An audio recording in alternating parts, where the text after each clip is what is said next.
and welcome to the Stardom Cast, your weekly audio source of all things World Wonder Ring Stardom.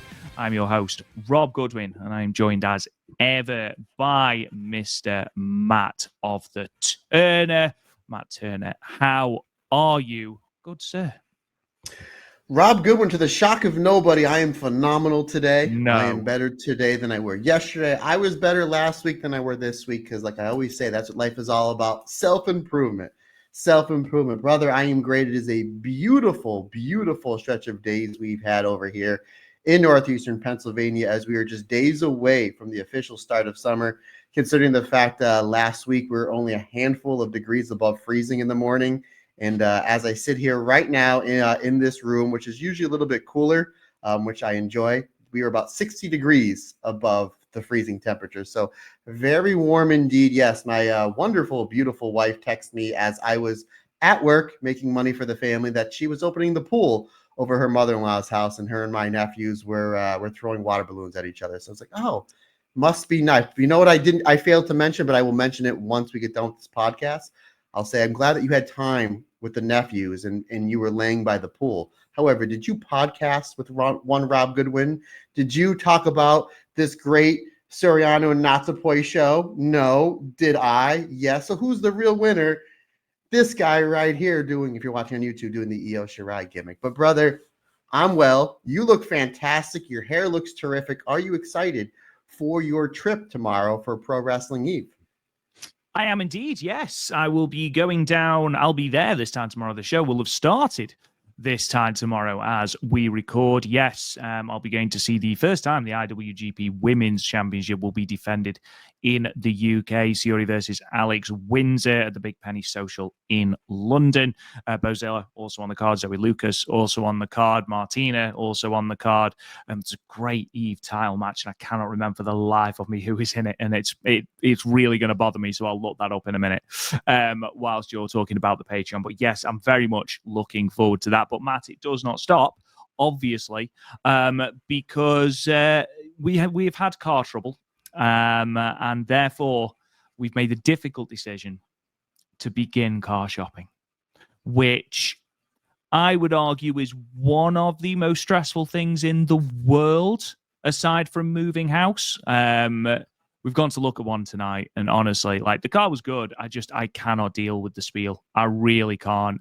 These people are talking to me, and I literally just tune in. You know the cartoon where you've got Homer Simpson, and he's trying to listen, and it goes inside his head, and it's just a monkey with the symbols doing that. That's literally what happens when someone starts out with me. So, yeah, it's a stressful process, but hopefully we get there. Yeah, one of the many perks of my job is that I get a free car every 2 years. So it's like whatever they give me, and it's brand new. So it's just like whatever you give me, that's fine. I shall not complain. However, Rob Goodwin, if you do have any questions on said car, do let me know, because as you know, my previous job, I used to work for a rental car place. So I tried out so many different cars. So if you have any questions, yes. And my dad's a car guy. My grandfather, who's going to be 94 in a couple weeks, he's a car guy. Literally to the point where 2 weeks ago when I went to go visit him, he was working on a car at 94 years old. Yes, an absolute what machine. A guy. But yeah, so if there's anything that I can help you out with, or even Amber, just let us know. More than happy to help out. Now, Rob Goodwin, I was going to text you this the other day, but I figured, no, this is great podcasting material. So as you mentioned, you're going to, this time tomorrow, you'll be at Pro Wrestling Eve, where friend of the show and all-around great person and badass, Bozilla, will be on said show. So I just want to let you know, I DM'd her last night, letting her know you will be on said show, and if she sees you, to give you a chop. So I'm just letting you know that maybe. Why do you do these things? Because I love you. Because I love you. Yes. Do you? Yes. Absolutely. Absolutely. It's not a tradition. Like a father sending out his son into the wild, I send you to Pro Wrestling Eve and letting the monster Bozilla find you and give you a chop. I know it's that she does listen to this in the Marigold Standard, so hopefully she listens to this. You're gonna no, you know what I just realized I just did? I just kind of screwed myself, because now you're not gonna edit this and put this out in time until like after the show. Like, oops, I forgot. So Bozilla, if you do listen to this before your match, do seek one Rob Goodwin out and give him the big old chop, or give him a hug. Maybe button hook him, give him a hug, And then you guys can take a selfie and send it to me saying, "Ha, joke's on you, Matt Turner." Great. I can't wait for that. Just to emphasize, it's going to be great. I'm currently just waiting for my internet to load to actually draw the actual full card down because my internet is absolutely appalling at the moment. However, it's not all bad, Matt. Much as I'm complaining about the car situation, I did have fish and chips for my tea, so I can't complain in the slightest. But aside from that, Matt Turner, how are you? What have you been up to? Do tell the dear fans. Work, gym, a lot of wrestling watching, and Rob Goodwin. Obviously, you're going to Pro Wrestling Eve on Friday. Weather permitting, on Saturday, I have my annual World's Strongest Bro towards Hershey, Pennsylvania, where you do remember what this is. What this is me and a whole bunch of insane people go into my buddy Puck's, he hosted my buddy Puck's backyard, and we do a combination of strongman competition and drinking. Now, I don't drink too much because I have a 2-hour drive home. However, it is a feat. And then last year they incorporated some old school American gladiator games, if you remember that show from the 90s. I do. So they threw that all on the mix. So I'm always a big fan of it. It's once a year we get to literally destroy Puck's backyard, and I always say, because more and more people come and watch, like the neighbors are like, what is going on? I don't know what the events are just yet. Sometimes I don't like to know until I get there. It's kind of like a surprise. But literally, I told him, I said we should start charging $5 admission and just give it to his wife, so this way she can give it to a landscaper, because we destroy said backyard, especially if it rains the night before or if it rains or during the competition, because the ground gets a little softer. But it's always a blast, my friend. It's always a blast. And there is some beast. Like, I think I'm, for my age and for my size, I'm pretty strong. There are some people that just completely blow me away. Absolutely blow me away. So that's what I got going on this weekend. Super excited for that. But just the normal rock and roll and spreading, peace and love and positivity. And I hope everybody's having a fantastic day, and hope you're having a great weekend, and I hope you're enjoying all the fantastic wrestling going on in the world. Yeah, well, we've just had, as we record the live Marigold show from Shinjuku Face, so I'm looking forward to watching that. It's been a quiet week for Stardom in terms of wrestling. We have obviously the two shows we're going to cover today: the Natsu and Saory 10th anniversary show, our footprint, which was absolutely phenomenal, which I can't wait to get into. 3 genuine match of the year contenders in there, as well as a great match between Saki and Yuna Mizumori. And then, of course, New Blood 22 in Tokyo Square and Itabashi, which obviously saw us have a New Blood tag team title defense as well. But before we get into all that, and before we get into the news, and before we get into what Io and Kairi watch, Mr. Turner, regale us, dear sir, what is happening on the Patreon this month? Patreon, this past week, our alternate commentary re-release was Jungle Kyona versus Utami Hayashishita from the 2018 5-Star Grand Prix. Also, this past weekend, me and Andy Header did our monthly what if we were to book Azumi's current run as New Japan Strong Champion. And then coming up next week, our alternate commentary as we start the summer of Starlight Kid. And by summer, I mean the month of June. We'll be looking at a lot of stuff from the current Wonder of Stardom champion, my good friend, one Starlight Kid. Our alternate commentary to kick off the Starlight Kid month, the summer of Starlight Kid. We will go back to the 2023 5-Star Grand Prix Night 1 as Starlight Kid takes on one Natsupoi. Also, our matches with Matt. We will go back to the fall of last year, Starlight Kid taking on Hazuki. If you remember that wonderfully violent match that the two of them have not seen that match in about 5 or 6 months. So that is going to be matches with Matt, probably coming up sometime next week. I'm scheduled to record with Andy Header next Wednesday. What I'm scheduled to record with him is our rivalry review between Starlight Kid and Natsupoi. So hopefully that'll be on your feed in the next 7 or 8 days or so. So a lot of great stuff that's already on the Patreon, a lot of stuff coming up this weekend. Oh, and also this weekend, our roundtable discussion. Myself and one Rob Goodwin, the handsome devil himself, we'll be doing a roundtable discussion, our personal top 5 favorite matches from the recently retired one, Nanae Takahashi. So again, folks, a lot of good stuff already on there that's been there the past 2 or 3 years. We're adding stuff, it seems like every other day, and so much stuff in the pipeline, not only next week, but next month and for the rest of the summer. So a lot of great stuff on there, well worth your money. I always say I try to give more bang for your buck. Yeah, absolutely. Definitely go and subscribe to that patreon.com/the Stardom Cast. Loads of good stuff going on there. I'm looking forward to our Nanae episode coming out on Sunday for all Red Belt patrons and above. And again, I am just going to quickly echo what you said. It's our personal favorite top 5 Nanae Takahashi matches. So there might be some in there that are completely out of left field. Okay, we're not professing them to be the best Nanae matches ever. They're just our personal favorites, which I often think most of the time correlates to at least some of the best matches.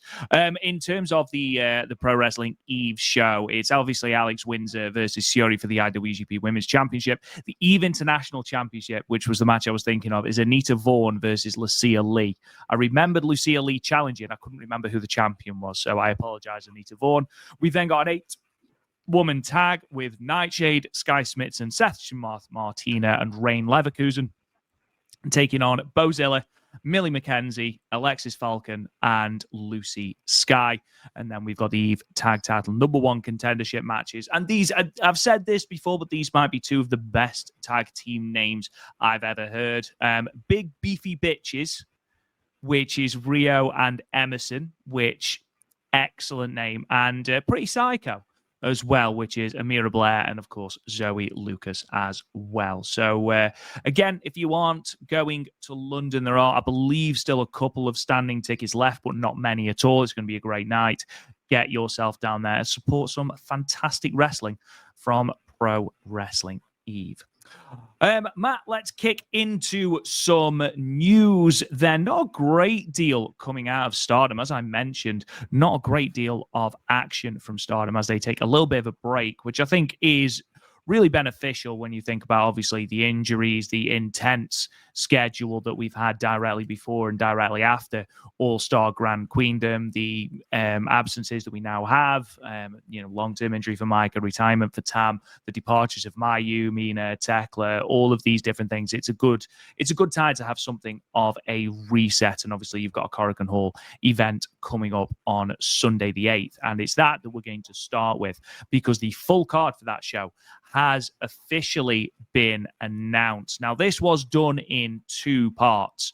The first part that was announced saw that Sade would be having her first singles match in a Stardom ring since that fantastic IWGP Women's Championship match against Mayu Iwatani. Her opponent is Rana Yagami. Obviously, great comedic timing, right? That was professional. That was professional. Continue, good sir. Sorry, go ahead. I thought you'd like that. So obviously this is building towards, at the moment, the only announced match for The Conversion, which will be airing on the 21st of June in Yoyogi, which is an IWGP Women's Championship match. Saory challenging the winner of Saory and Alex Windsor. So that, obviously, by the end of Friday, we will have our first match official for The Conversion, though I imagine it's probably going to be Saory. So Saory versus Saory, hence Saory taking on Saory's little prodigy in Rana Yagami. So that's going to be great. We've also got an 8-woman tag between Neo Genesis and Hey. Now, this is interesting for 2 reasons. One is that Saya Kamitani is in this match, which, of course, means it's always going to be great. But, of course, we have no red belt matches or title matches at all, aside from that IWGP Women's Championship match on the docket for The Conversion. Saya Kamitani is due a defense, and Matt has been putting all of his eggs in the Azumi basket. This would make sense to be Azumi's challenge. We shall, of course, wait and see. But the second reason is that it sees the return of Momo Watanabe, who returns from that ankle injury, which is great. The full card then is as follows. We have got an 8-woman tag with the God's Eye team of Tomoka Inaba, Kyoko Kitatsu, Hina, and Saki Kashima, taking on FWC, Mizuki and Koguma, Kikyo Furusawa, and Uriah Hime. We've also got a three-way, which will see Lady C take on Suzu Suzuki and Azusa Inaba. Tag team match, Raiso Bread, Hanako, and Waka Tsukiyama still offends me on a very personal level that I don't call them Wanako. Taking on BMI 2000 in Natsuko Tora and Ruaka. We've also got Yuna Mizumori taking on Emma Maishima in singles action.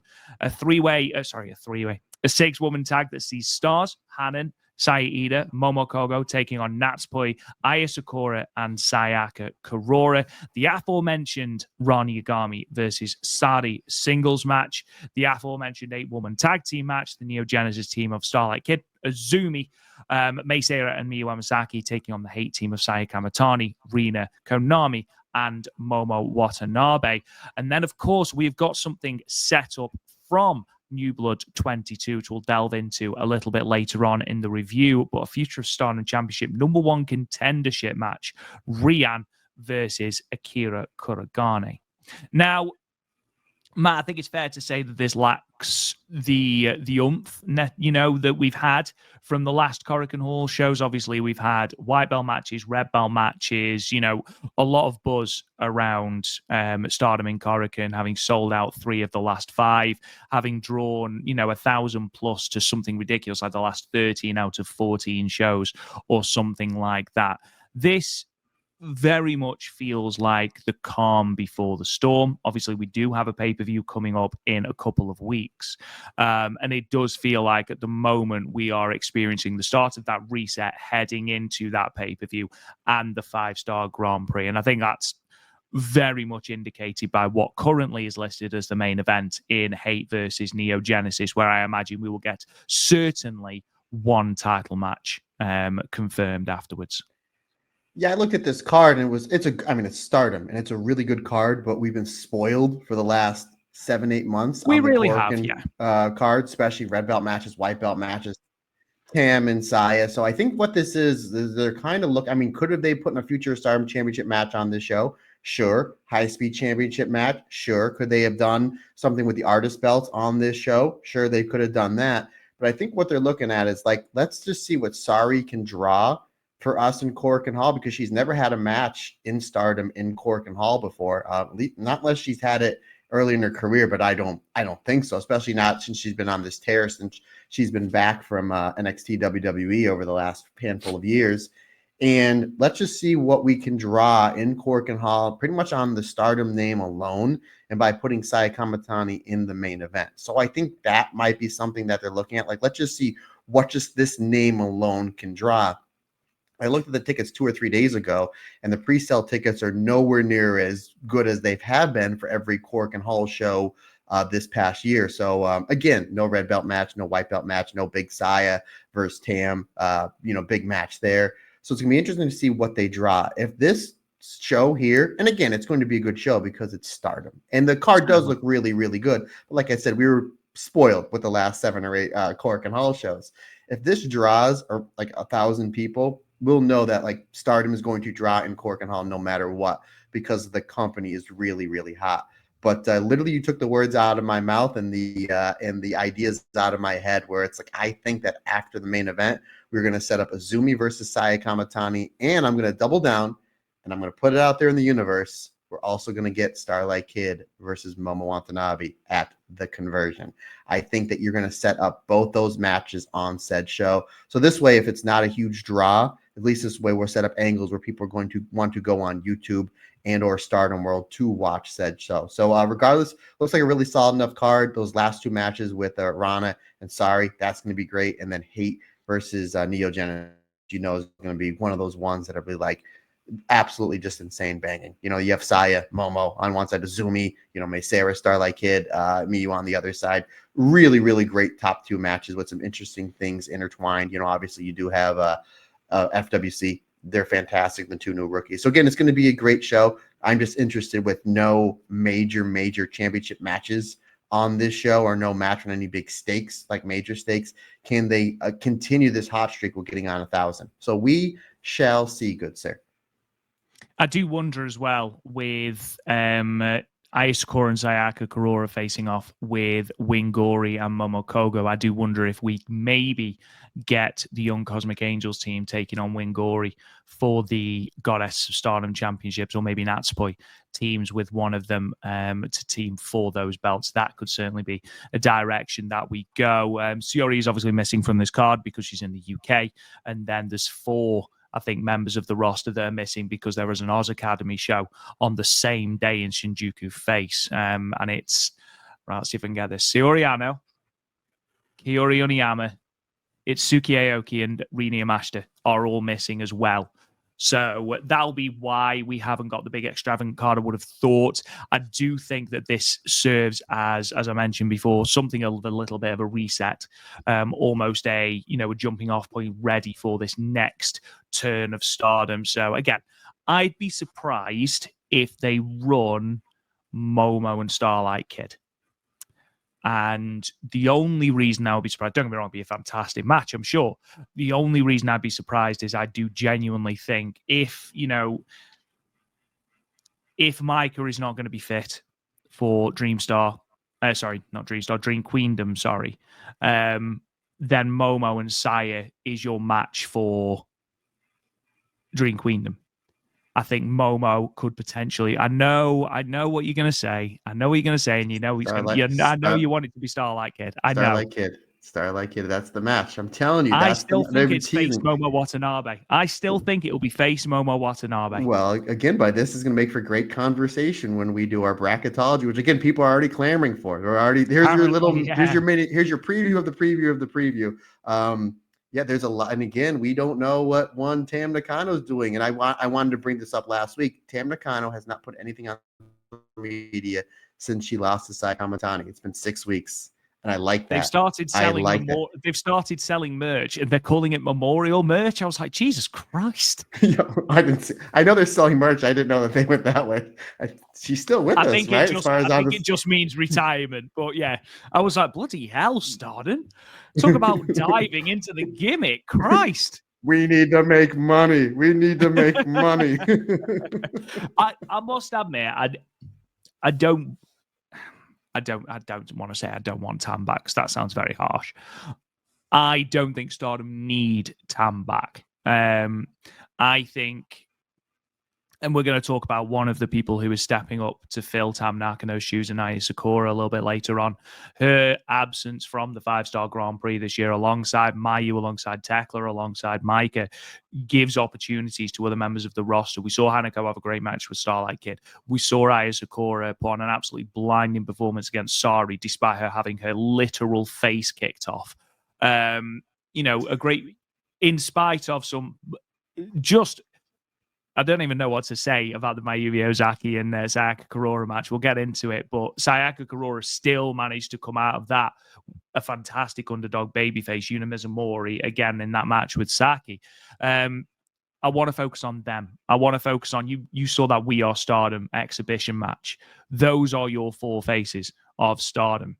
Hanan, Sayarida, Starlight Kid, and Azumi. Those are 4 people that you can build this company around. That's without taking into account your nuclear champion in Sai Kamatani. So I don't think you need to bring Tam back. And if Tam's happy in retirement, we know that she wanted to retire a while ago. Both her and Mayu Iwatani said they wanted to retire in the next 2 years, and that was about 2 years ago. Of course, Mayu Iwatani has been retiring since 2012. So who knows? We will see. A year after she debuted. Did you see? Obviously, this isn't a Marigold podcast. I'm going to have to say this. Have you seen the fact that she got the venue name wrong in her post-match address? Classic Mayu. God's sake. But she did have a perfect pitch into the audience, and the camera caught the person that caught it, and everything seemed okay. So that was she was 1 for 2. 1 for 2. But real quick, partner, did you see who she put a challenge at after the match? I did indeed, because apparently Takumi Iroha doesn't have enough titles to have at the moment, having dethroned Koki Amare. So we might be getting belt collector Takumi Iroha versus Mayu Iwatani. I mean, if that's going to be the case, alongside that tag title match that they've put forward as well, that's another great Korakuen Hall show that's coming up for Marigold, 17th of June, I believe. Real quick, sorry, but I just go on. want to I just want to circle. I just was thinking of something. Right now, again, obviously we're a couple months away from the 5-star. Right now, I have Starlight Kid. You have Momo Watanabe. Regardless, Yep. it's a win-win. Regardless, it's a win-win. But I think we both agree, not unless anything wild happens, that it's Kamatani walking in as champion to Sumo Hall. Unless something completely bizarre happens, because again, it's Wild. pro wrestling. Yeah. I can't see why you would even consider taking that belt off Kamatani. To be perfectly honest, I don't see her dropping the belt at Dream Queendom either. Neither do I. No, neither Because do I. she's the hottest thing the company has seen in years. Maybe ever. Oh, that's well. I mean, in terms of ticket draws, certainly, because you've just had Stardom's biggest ever attendances. So I feel like that's certainly an argument to be had, and maybe something we can talk about on a round table. But I think you'd be mad to even consider dropping the belt, short of injury and short of, Don't say it. That's what I said. Anything crazy that happens. No, my point is Starlight Kid, Momo Watanabe, it's a win-win. Maybe Saory, because we've seen Saory and Kamatani going back and forth on social media. We know we have that big match coming up at the next Saoryism show and a tag match. I think it's more to build to the Saoryism show, yeah.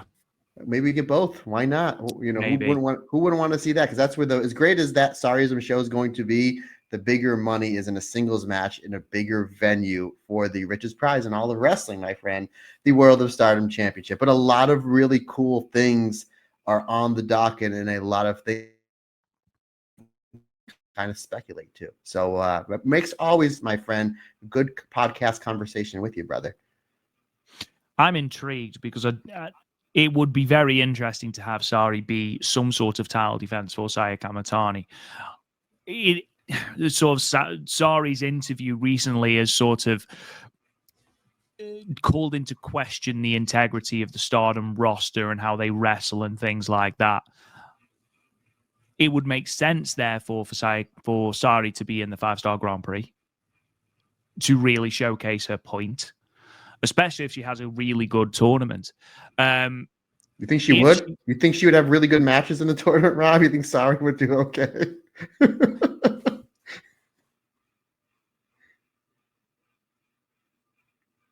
3 stars. But I can see. So last year, obviously, they ran Tam and Natsu Sakura on the final night of the 5-star Grand Prix. I could completely see them running Saory and Saya Kamatani on the final night as a Red Belt title defense. I could maybe even see that going to a draw. But again, that's obviously stuff that we can look at later on, and obviously once we get the participants, couldn't think of the word then, which I do think we might get at the conversion, because we've already got the dates, obviously, but I think the participants, if not the blocks, will get on the conversion pay-per-view. Moving on to Pro Wrestling Wave, then I just want to stop in to update people on the Catch the Wave tournament. 1st of June in Shinjuku Face saw Hazuki have her first match of the tournament in the Mercury block, and she defeated Nanami Hatano in 9 minutes and 26 seconds. Also on the card, we talked earlier about Ronnie Yagami and Miyuki Takase. Ronnie Yagami actually picked up the victory over Miyuki Takase to move to 3 points, picking up her first win of the tournament, winning by countout in just over 9 minutes. So excellent stuff from the Stardom participants in that tournament. Main event, Haruka Umasaki defeating Shin Sakura Hirota, who we will be talking about a little bit later on, who, by the way, is running for a seat in Japanese Parliament. Oh, well, best of luck. Best absolutely. Absolutely. Well, thank you, Mr. Rob Goodwin, for giving us the updated stats. And if the Catch the Wave tournament from anything from last year is like this year we will be getting said matches with the Stardom participants on Stardom World. So you remember Ron and Saya, those matches were uploaded pretty quick. So obviously would love to see some Hazuki wrestling outside of Stardom in this Catch the Wave tournament. Obviously watching Ronnie Yagami getting a win over a member Red Energy via countout. That's my jam, buddy. I love myself a good countout. Well, I mean, I would be very interested to see what's next for Hazuki, because she has mentioned how she's very greedy for tournament victories, and she's enjoyed wrestling in her first tournament outside of Stardom in terms of Catch the Wave. And I saw quite a few people going, "Oh my God, imagine if she turned up at the Dream Star." I was like, I think we're a way off from anything close to Stardom and Marigold crossover. It'd be great. Don't get me wrong. I got that a lot too. Like, she's gonna be in the Dream Star. I'm like, okay, guys. I think it's probably more of a nod to the upcoming 5-star than anything else. Although if she was to do more tournaments, I'm more than happy to see Hazuki in more tournaments, because who doesn't love them? Some Hazuki. Moving on to Seedling then, and they had a show at the Sinkiba series Volume 3, which we talked about last week, and we had Konami winning against I can't remember her name, Koga. But we also had a little bit of an exhibition match between a trainee, Sana, whose ring name will be announced at a later point, and Natsuki Teo. And it was announced that Sana will be making her Seedling debut on the 17th of June, when Seedling will be in Shinjuku Face, and she will be taking on Koguma. Which will mark Koguma's Seedling debut. But funny how things always come around. Can you tell me, Matt Turner, back in 2013, who Koguma's debut was against?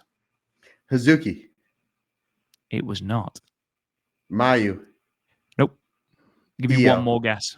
Nope. Rick Rude. I have no idea. Natsuki Teo.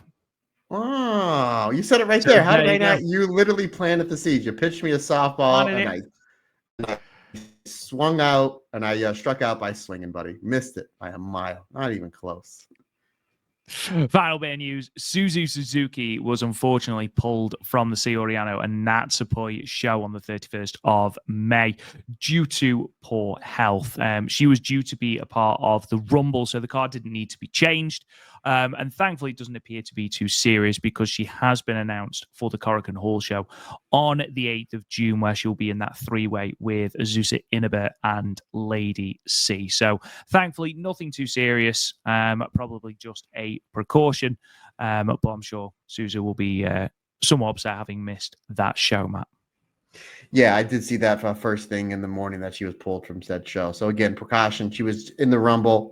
So the Rumble still was fun. Again, we're gonna get into it a little bit, but rather err on the side of caution. Last thing you want to do if she's sick or she's banged up a little is making anything worse. And again, if she's sick, we do live in a post-COVID world. The last thing you want is her in a locker room with a whole bunch of wrestlers, then maybe, in the words of Anthrax, spreading the disease, my friend. But we're glad that she's okay, because obviously we are massive fans of the crazy girl herself, one Suzu Suzuki. And moving on, ladies and gentlemen, that's the end of the news. You can, of course, find all of the news at talkjoshi.com. But we are moving on to Natsupoi's and Saory 10th anniversary. Our footprints, Ota Ward City Gymnasium, from Saturday, the 31st of May, 2025. And Matt, the number is a big one. The announced attendance inside Ota Ward was 2,834 people. Now, this makes this the second highest drawing show at Ota Ward Gymnasium of 2025. Just a little subsample of the shows that this has outdrawn: the Cinderella Tournament Finals, the All Japan Champion Carnival Final, New Japan's New Year Dash, Marigold's First Dream, and Tokyo Joshi Pro's Grand Princess 25. And in fact, the only show to draw more people to the venue than this show was New Japan's 53rd anniversary show, which was main evented by Haruka Goto and Hiroshi Tanahashi, which drew 3,335 people on the 6th of March. Further to this, Stardom have run the venue 11 times and have never drawn over 2,017. So that gives you some indication of what an absolutely outstanding number this is. Now, and that, by the way, is without, so in the build-up, Natsupoi went back to her grade school. Really heartwarming video of her going back to the school where she grew up, where she attended, and basically sort of showing people what you can make of yourself if you dream. It was a really heartwarming little vignette, and she actually gave away, I think the number was 800 complimentary tickets. Now, again, I don't know how many of those 800 complimentary tickets actually turned up. Okay. But even taking away that 800, that still leaves the number as 2034 and is still higher than any other Stardom show at Ota Ward City Gym. It's a tremendous number, Matt Turner. It really is. Yeah, I kind of want to. I'm glad you talked about this and talked about the way that you did, because I do want to talk about this number, because you look at this, right? 2,800 people, amazing number. Now, you can say people wanted to see Saory, right? Absolutely, she's a big star. Nostalgia draws in pro wrestling. We have a few stars from All Japan Women's in the 90s were on said show. But ultimately, the two people that drew this house, Zumi, Starlight Kid, they're big stars, especially Starlight Kid, obviously Wingori, Chiro Hashimoto, Mika Wada. The two big stars on this were Natsupoi and Soriano. Even if Absolutely. this was obviously Stardom did a whole bunch of the promotion. It is worth noting that this is basically a Stardom show. So I've said all of that about the attendances. This is effectively a Stardom show. It's a Stardom show, but at the same time, it'd be one thing if this was like Flashing Champions and you had Natsupoi and Soriano as the main event. Like this was the posters, the build-up, all the promotional work where Soriano and Natsupoi, I mean, really hitting the ground running, busting their ass to draw this show and make it such a success. So you have to look at this again. Obviously was Saory a factor in drawing tickets? Yes. Was Mika Wada and Hashimoto? Yes. Was Azumi, Starlight Kid, and Wingori? Yes. But ultimately, these 2,800 people were off the back of really two people, Soriano and Natsupoi. And I said, I think maybe last week or the week before, if this does 1,600 people, this is a great number. This is a great number because you don't have a Mayu, you don't have a Saya Kamatani on that show, you don't have a Momo Watanabe. They do 1,600 people for a produce show. This is amazing, and no Tam either. Because you figured maybe Tam might have shown up, like even if it's a low draw, break glass in case of emergency. We'll say that Tam's going to be there for a special appearance because it's the Cosmic Angels, and it would make sense for her to be there, even for her to come and just wave. That would draw tickets. No Tam. Again, if I said 1,600 people is a great number. I even said if this does around 1,800 people, Teru Okada needs to take a step back and saying, okay, I know I have a massive star on top in Saya Kamatani. Drawing tickets, major buzz, not just in Stardom, not just in Joshi, but in pro wrestling. As far as star power goes, do I have anybody that can match her? Not really. Again, and I said if they did 1,800 people, this is something you have to think about. They did 1,000 more than that number, 2,800 people. And I was texting you a handful of hours after the show where Stardom, Bushiroad, and Teru Okada need to take a step back and say, okay, I have two surefire money drawing stars. And we always knew Saya Kamatani versus Soriano for the World of Stardom Championship, 25 minute match, phenomenal. We know that Saya Kamatani versus Natsupoi, 25 minute match for the World of Stardom Championship, a World Stardom Championship. It's going to be a phenomenal match. We now know that both those matches would draw money because look at the self-promotion that Soriano and Natsupoi did. And folks, if you're a pro wrestling promoter and you're listening to this, do the phone calls, do the work, go out there, do the radio shows, put as much stuff out there in social media, because that's what Natsupoi and Soriano did to make this such a success. But again, the main thing I have coming off that number, buddy, is we have Saya Kamatani. We're trying to fill challenges between now and the end of the year, maybe even beginning of next year. You got two right here, Soriano and Natsupoi. Absolutely. Two right here with Soriano and Natsupoi. And it won't take much to heat up a match with either of them and Saya Kamatani. So again, we're now building more stars. We saw that Starlight Kid did 1,200 people with a Wonder Stardom Championship match against a Hanako. So we know Starlight Kid is like a little bit below on the totem pole as far as star power goes. With Saya Kamatani, you can add Soriano and Natsupoi into said mix. So again, it's a great show. This number is just unbelievable. Just unbelievable. 2,800 people off really the backs of one Soriano and Natsupoi. Man, I'm super excited. I'm super excited because they're on a different level now. Like we always know, great wrestlers, singles wrestlers, tag wrestlers, they're fantastic. They do pretty well in the main events, draw pretty well. They are now in a completely different level, considering the fact how hot Stardom is, and again, may have the hottest champion they've ever had in the company's history as far as buzz and as far as drawing power goes. You put all that stuff together, my friend, this is going to make for a really, really interesting summer into the fall whenever they decide to pull the trigger on those two separate World of Stardom Championship matches. So again, good on them. Good on them. This is absolutely amazing. Yeah, I completely agree with you. I think I wouldn't be surprised if Stardom try and capitalize on this momentum sooner rather than later. In fact, we talked earlier when we were talking about the Korakuen Hall show about Azumi challenging. Well, we've seen before that it doesn't necessarily have to be a pinfall. You can have a wrestler come out after a match and say, Sure, I want a challenge. So why not have Natsupoi come out at the end of that Korakuen Hall show and say, I want that red belt. I've proved that I can draw 2,800 people 2-0 towards City Gym. I want a challenge. And again, I don't think everyone on this roster is made to be red belt champion.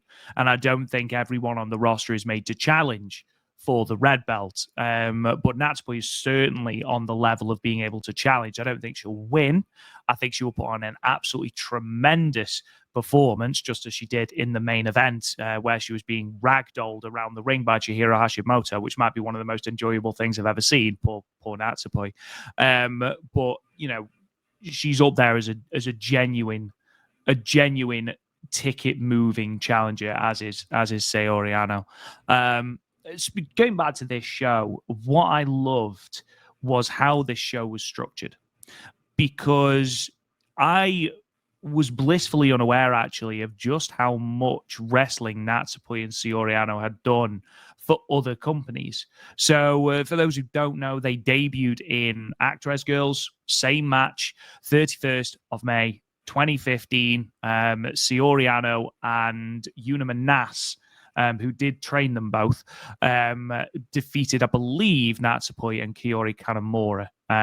So they debuted on the same show, debuted for At-Res Girls. They've both wrestled for TJPW, which we saw some footage from TJPW, which I didn't expect. And we also had an executive from TJPW come out with flowers alongside Tara Okada, which was a big moment post the main event. But I love the fact that we structured this show as almost a chronological look at Natsupoi and Saori Ano's career. So we started with Actress Girls. We started with the dance. We started with the Actress Girls exhibition match.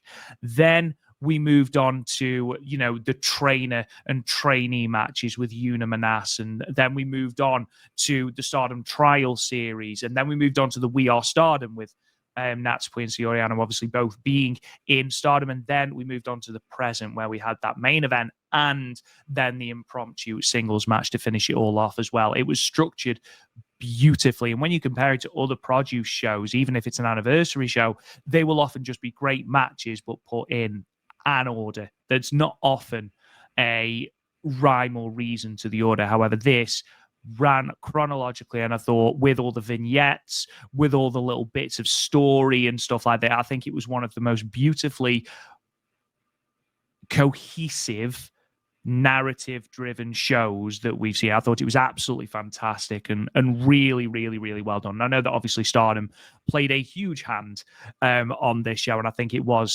let's face it was a Stardom and Natsupoi and Saori Ano produced show, but I thought everything was completely on point here, and that's even before we get into the wrestling match. Yeah, it was inspiring to the point where with the dance in the beginning that when we have our 10-year show that we're going to hire Meltier to play us out, and then we're going to have some sort of metal band. I don't know. Hopefully Slayer is still going, or Megadeth, and we're just going to have the first ever pro wrestling circle mosh pit, my man. Maybe even the Wall of Death. Maybe we'll have everybody on the north side go to the left, and everybody on the right, the south side go to the left, and just boom, do the Wall of Death in the middle of Old Ward City Gym. So I like to be we try to change the game over here on the Stardom Cast. So I don't know for the better or worse. I don't know, but we try to change the game. But no, in all seriousness, we are absolutely right. The way this was structured, it was something different. It was something beautiful. Every match made sense. Every match had their story. And then again, you kind of go into those last like 3 or 4 matches, and it was just a really wave of just great wrestling and emotional roller coasters. Then we had an impromptu match, which obviously we'll get into, which will lead to a funny story, my friend. I will leave that for when we get to a funny story that happened to this guy as that main event was starting. But we'll talk about that when we get there, brother. Just quickly, because I know you love a stat, Matt Turner. I do. From you. Natsupoi and Saory Anu's records as of this show. First question. Who do you think has wrestled more matches, Natsupoi or Saory Anu? Are you talking singles or all together? Like just matches? Together. Saory Anu, because she wrestles like Oz Academy. She wrestles Sukiban, Tokyo Joshi Pro, Bill Watts Mid-South. I think she's wrestled for, I think she went back in time in the DeLorean, did some shots for Mid-South, but I would say Saory Anu. Saory Anu has wrestled 752 matches prior to this show. Natsupoi, 710. So yes, you were correct. Now, next question. Who has more victories? Ooh. Because let's see, Natsupoi, because she's been a champion several times. You look at the artist runs with the Workweight Angels and Restart and My Hemipoi. Again, Saory Anu has worked a lot of indie dates, and she does pick up a lot of wins on like those Oz Academy shows. I'm going to say Saory Anu, but this is a close one. I'm going to say Saory Anu on that one as well, because she's wrestled more matches, so she has the chance to win more, would be my guess. So of Saory Anu's 752 matches, she has won 400 exactly, giving her a win percentage of 53.19%. Not many wrestlers have a win percentage of over 50%. Mai Iwatani doesn't. Natsupoi, of her 710 matches, has won 338. Now, that gives her a win percentage of 47.61%. So, Matt, 2 for 2. Well done. Excellent work.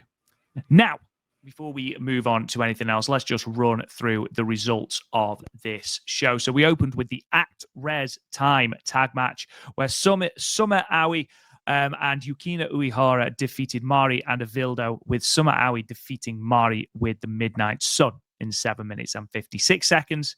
The beginning tag match, which featured talent on that first show that they wrestled on, Tae Honma and Yuna Manas defeated Yuki Harima and Maika Ozaki, with Tae Honma pinning Yuki Harima in I accidentally clicked off it, with the New Era in 8 minutes and 54 seconds. Yuki Harima, by the way, making her first wrestling appearance in 9 years, having changed to a career in voice acting.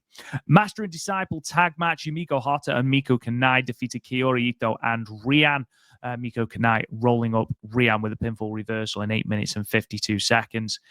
In what was an incredible Rumble, the Tenkyu Rumble, Shin Saory Anu Black won the 11-woman Rumble, last eliminating Sho Sekiguchi, and I love this, with the special pottering.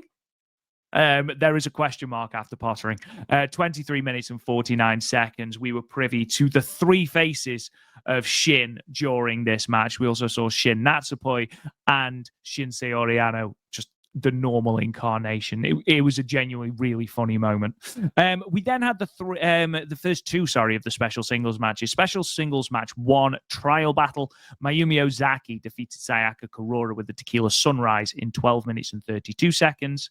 Special singles matches 2, A Present from Us. Saki defeated Yuna Mizumori with her running brainbuster that she calls the Wild Buster in 14 minutes and 3 seconds. The We Are Stardom tag team match, Neo Genesis or Starbomb, Starlight and Nazumi versus Wingori, Hanan and Saya Ida, ended in a time limit draw of 15 minutes. In your semi-main event special singles match 3, The Strongest Battle, Sade obliterated Aya Sakura with a Uranagi in 12 minutes and 25 seconds. But again, we'll be talking so much more about that, and also so much more about Aya Sakura's performance. Special tag team main event, 10 years of footprints, Cosmic Angels, Natsupoi and Saory Anu defeated Chihiro Hashimoto and Mikari Wata. Natsupoi rolling Mikari Wata up with the Fairy Magic to win in 19 minutes and 52 seconds.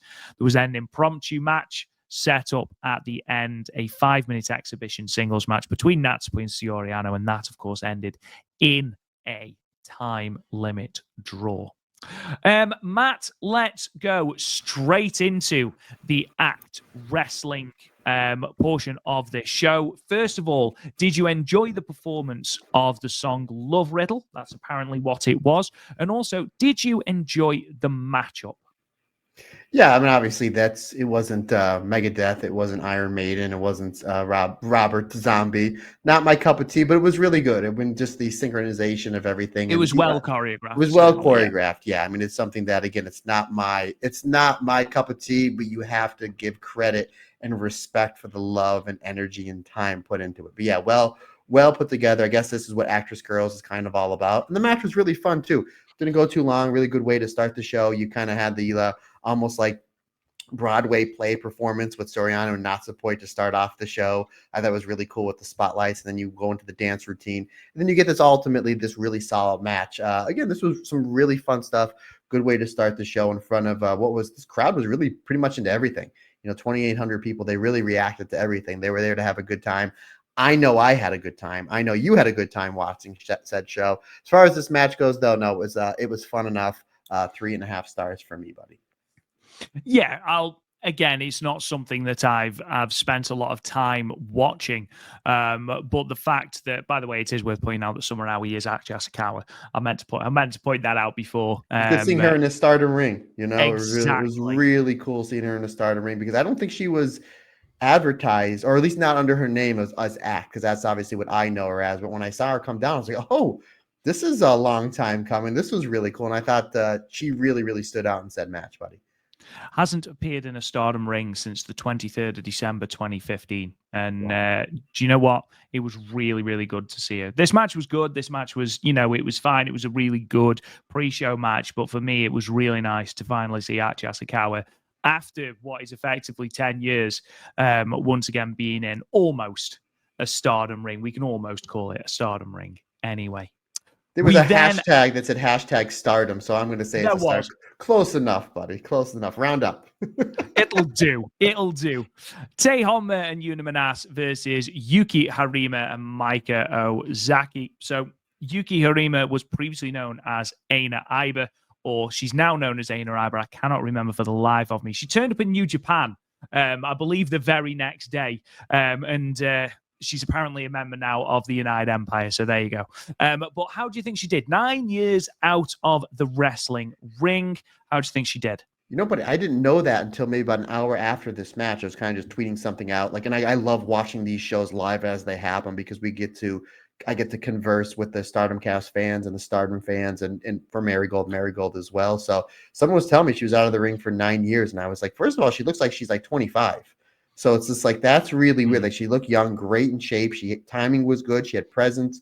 She had aura. I thought she was really good. Like I said, I didn't know until about going up into, I think, the co-main event, that somebody told me, hey, Matt, she's been out of the ring for 9 years. I was like, get out of town, because she looked fantastic. We've seen Tei and Yuna Manas. They teamed up. I think they teamed up a handful of times on the New Blood shows.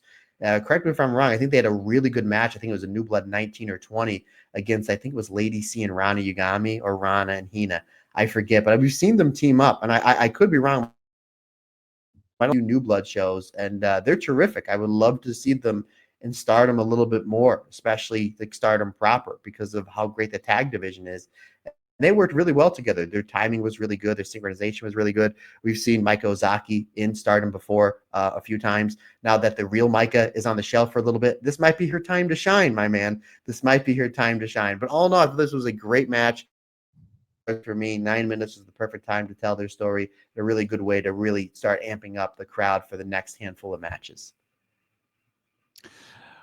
Rian, Kiori Ito, Yumiko Hata, and Miku Kanai. I really enjoyed the story of this match, of the fact that Rian is so desperate to secure that first singles win that she went to Kaori Ito to be trained by her. Maybe could have done with doing that a little bit before this show, and maybe with a bit more training, she'd have come out with the victory. But Matt, what did you think? Obviously, Rian still without that pinfall victory, and obviously with perhaps her biggest singles match of her career on the horizon. It feels like time is running out for her somewhat. I thought this match was going to be the mix of like the nostalgia with Karyuto and Hana teaming with the younger wrestlers. Obviously, we've seen every single match Rihanna's had because obviously she wrestles for Stardom. We're big fans of her. And we've seen Miku Kunai a little bit on the New Blood shows and the Saoryism shows, and we're massive fans of her. Again, that's another wrestler that in a year or so I'd love to see full-time in Stardom because she's massively improving. And can you imagine what she can do on that roster, ever improving with the Soriano and Natsupoi Izumi, so on and so forth. So I thought kind of the legends would just kind of play the hits, and it would just be almost like a glorified singles match with Rihanna and Kanai. But let me tell you something. When Hada and Ito got in there, they just started hitting each other really hard. And I was they were holding nothing back. Nothing back. And again, nostalgia draws in pro wrestling again. And it's great to see these legends that have given us so much get another payday, another bite at the apple on a big show. So it's like, okay, this will be fun. But they really showed out. Like when they were in the ring with each other, it was just like, yeah, remember those battles we had X amount of years ago? Let's bring that back and hit each other really, really hard. And I really enjoyed it. I thought that was really great parts of the match, but ultimately that finishing sequence with Kanai and Rion really did it for me. 3.5 hours, a really, really fun match that, again, I would love to see Miku Kanai and Rion in a Cork and Hall 12, 13 minutes because I thought their chemistry was really well. But you got to give credit to Hada and Ito because, again, yeah, they got in the ring. Like, let's just hit each other as hard as humanly possible. And I was like, that was right up my alley, buddy. That was right up my alley. Again, another really, really solid match on this show. Moving on to the Rumble then, and this was genuinely very, very, very entertaining. Couple of Stardom alumni in there, Hiroyo Matsumoto. We saw obviously Yuko Suzuki, and we saw Rina Amakura as well, who have both competed under the Colours banner, especially during the Triangle Derby as well. But Matt Turner, there is one person and one person only who stole this Rumble, both in the literal sense by winning it, and both in terms of the spotlight as well. Shin Hirota, tremendous. Absolutely tremendous. Getting eliminated as Saory, then getting eliminated as Natsupoi, and then winning the Rumble with the special pottering as Saory, the Dark. I thought was brilliant. A real touch of comedy that hit during this. We've seen her. This was a fun Rumble in the sense of like on the Hana Kimura tribute show that we covered, I believe, last week. Like it was fun. We've seen Shin before. She does like the cosplay wrestling. I didn't know until you told me about a month or two ago that she did the cosplaying as Meiko Satomura. And probably poppers. I believe she challenge Saya Kamatani for the Wave Championship as Shin Meiko Satomura. I don't know, folks. And if you do, let us know if that has happened or if that challenge it has happened because I would definitely love to see like how current Saya Kamatani would react to that. That would actually be a really fun match because it would be the closest we would get to a current Saya Kamatani versus now retired Meiko Satomura match. And I'll take whatever I can get, good sir. I knew when she came out as Soriano, I'm like, oh, this is hilarious. And then she got eliminated really fast. And I was like, wouldn't be shocked if she comes out as Natsupoi. So then that happened. And then she was in there as Natsupoi and got eliminated really fast. And I remember that Royal Rumble with the three faces of Foley, Cactus Jack, Mankind, and Dude Love. She got eliminated really fast again when she was in there as Natsupoi. I was like, maybe I'm just wishing it. Maybe I just want to see it. Maybe because now Ishikawa played fake Tam. And I thought maybe she would come out as cosplay Tam. But no, we got basically the Ice Queen, the almost like the more aggressive version of Soriano's character as the dark Soriano. I'm like, oh, that's good. That's interesting. I really like that. Again, I thought we were going to get Tam. I thought we could all work Raid Angels.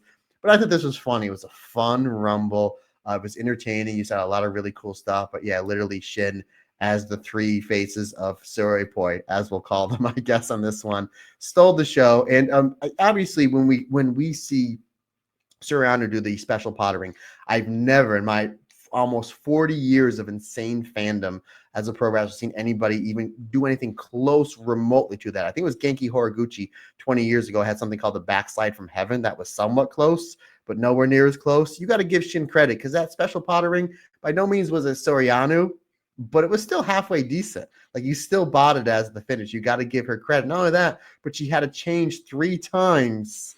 Fair play to her. And I will tell you this, people ask me all the time, as a pro wrestler, what's some of the hardest things to do? And some of the hardest thing, especially when you're in a big building and it's hot out, getting out of those clothes, you usually have to wait a little bit.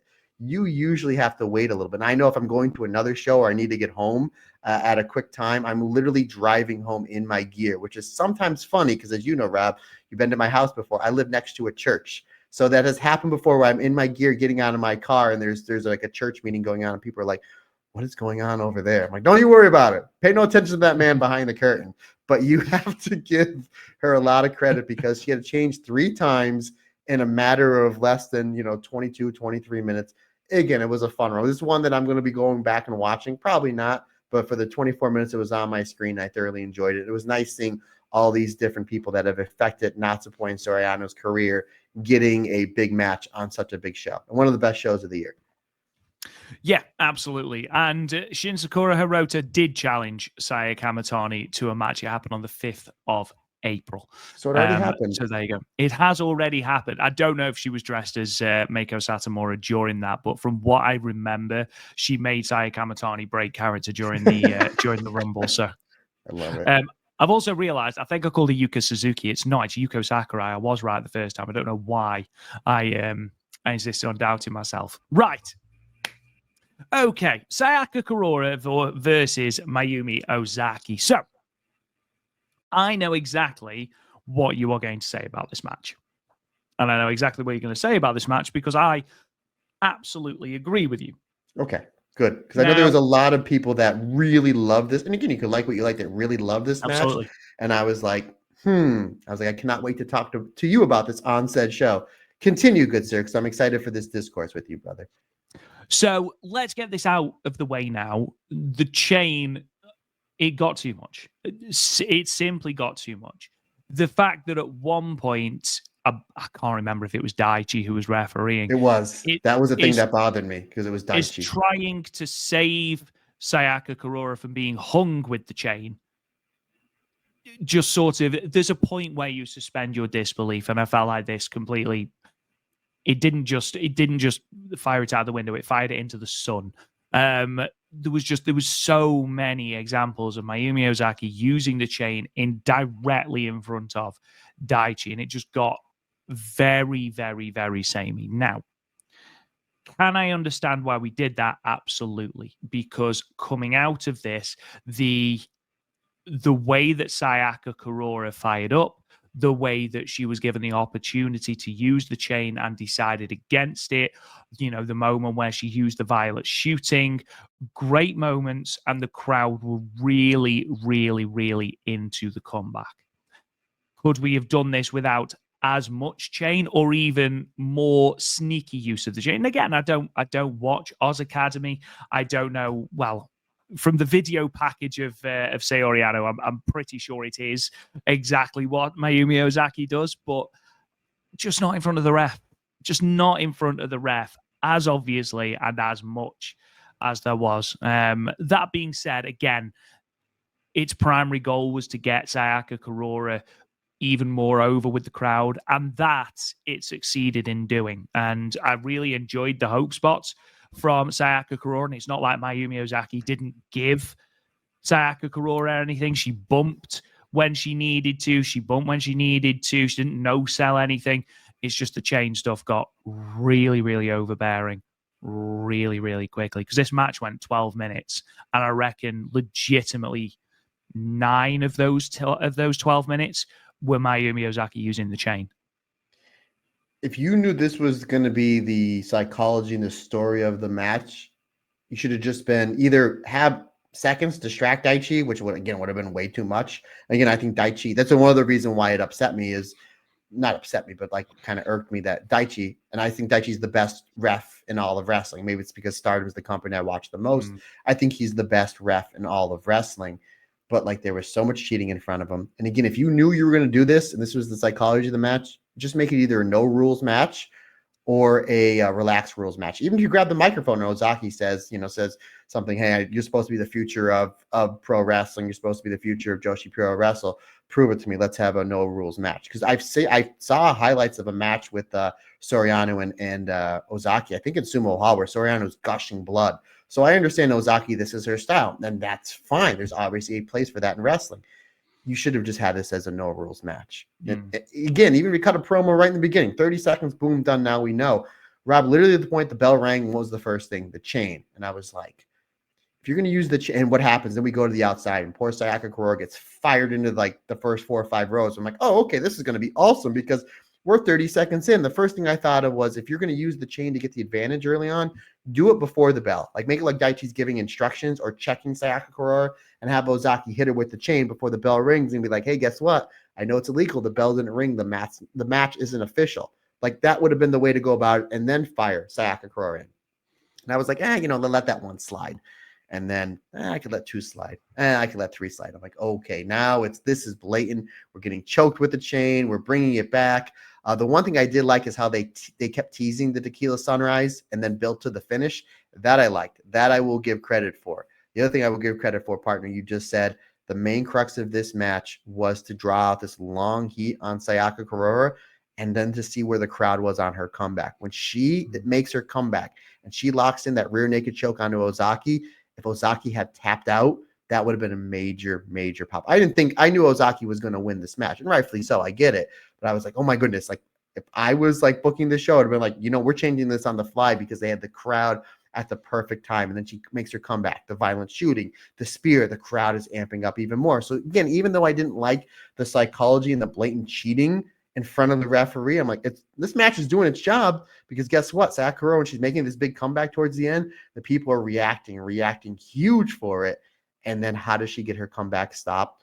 With the chain once again in front of the referee. And it's just like, and you literally just did all that work. You had the crowd here. And again, for everybody that's just listening to this, my hands above my head, and then you hit the chain and then goes right down. However, then she does hit the tequila sunrise. And because we teased it and we didn't see it yet, the crowd popped a little bit for it because it's a cool looking move.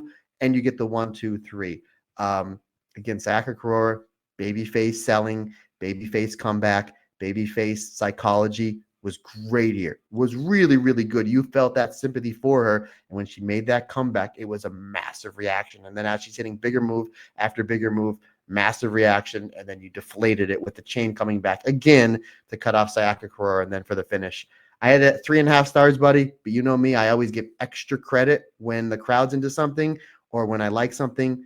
I have to play I have to play both sides. I actually took away 1/4 star because of so much cheating in front of the referee. 3.25 stars for me. However, let's end this match, end this little segment on a positive. Ozaki is a really good tequila sunrise, and Sayaka Kurora, babyface selling, babyface fire, babyface fighting spirit was on full display here, my friend. As we know, she is going to be a massive star for Stardom in the next handful of months and handful of years. And this match was one of the examples of it. Yeah, Daichi was giving me real vibes of that teacher that has got his class for 5 more minutes before the summer. And he's watching the clock. The classroom's on fire. There's a kid who's stuck behind a radiator. There's 2 kids fighting in the corner. The Simpsons.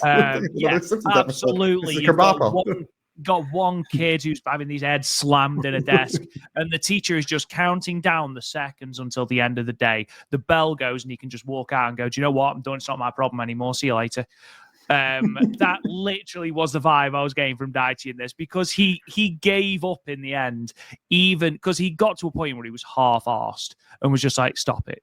Okay, just why are you doing this? And he gave up even doing that towards the end of the match. So I was like, okay, cool. Because it's frustrating for Daichi again, because we see him monitoring the rules all the time. He's great on using wrestlers for spots. He's great with tag things. He's great with counting 2.999 on the close falls. He was great. I watched the Mayu versus the Tam versus Saya Kamatani match from All-Star Grand Queendom actually 5 times. When he stops the count at like 2.5 after the Sai hits the Twilight Dream, then counts 3, like that added so much to it. Daichi is such a great referee, where I thought even he was just like, now you're making me look bad because I'm supposed to disqualify you, but I can't because I know what the finish is. So I think even he was getting frustrated at said thing, because it was just like, how much more of this cheating can you possibly do? But yeah, again, Sayaka Kurora, we love her. She's fantastic and going to get consistently better. Moving on then to Yuna Mizumori versus Saki. And Matt Turner, this was Tropica Wild Explodes. Obviously, that team won the Asia Dream tag team titles twice.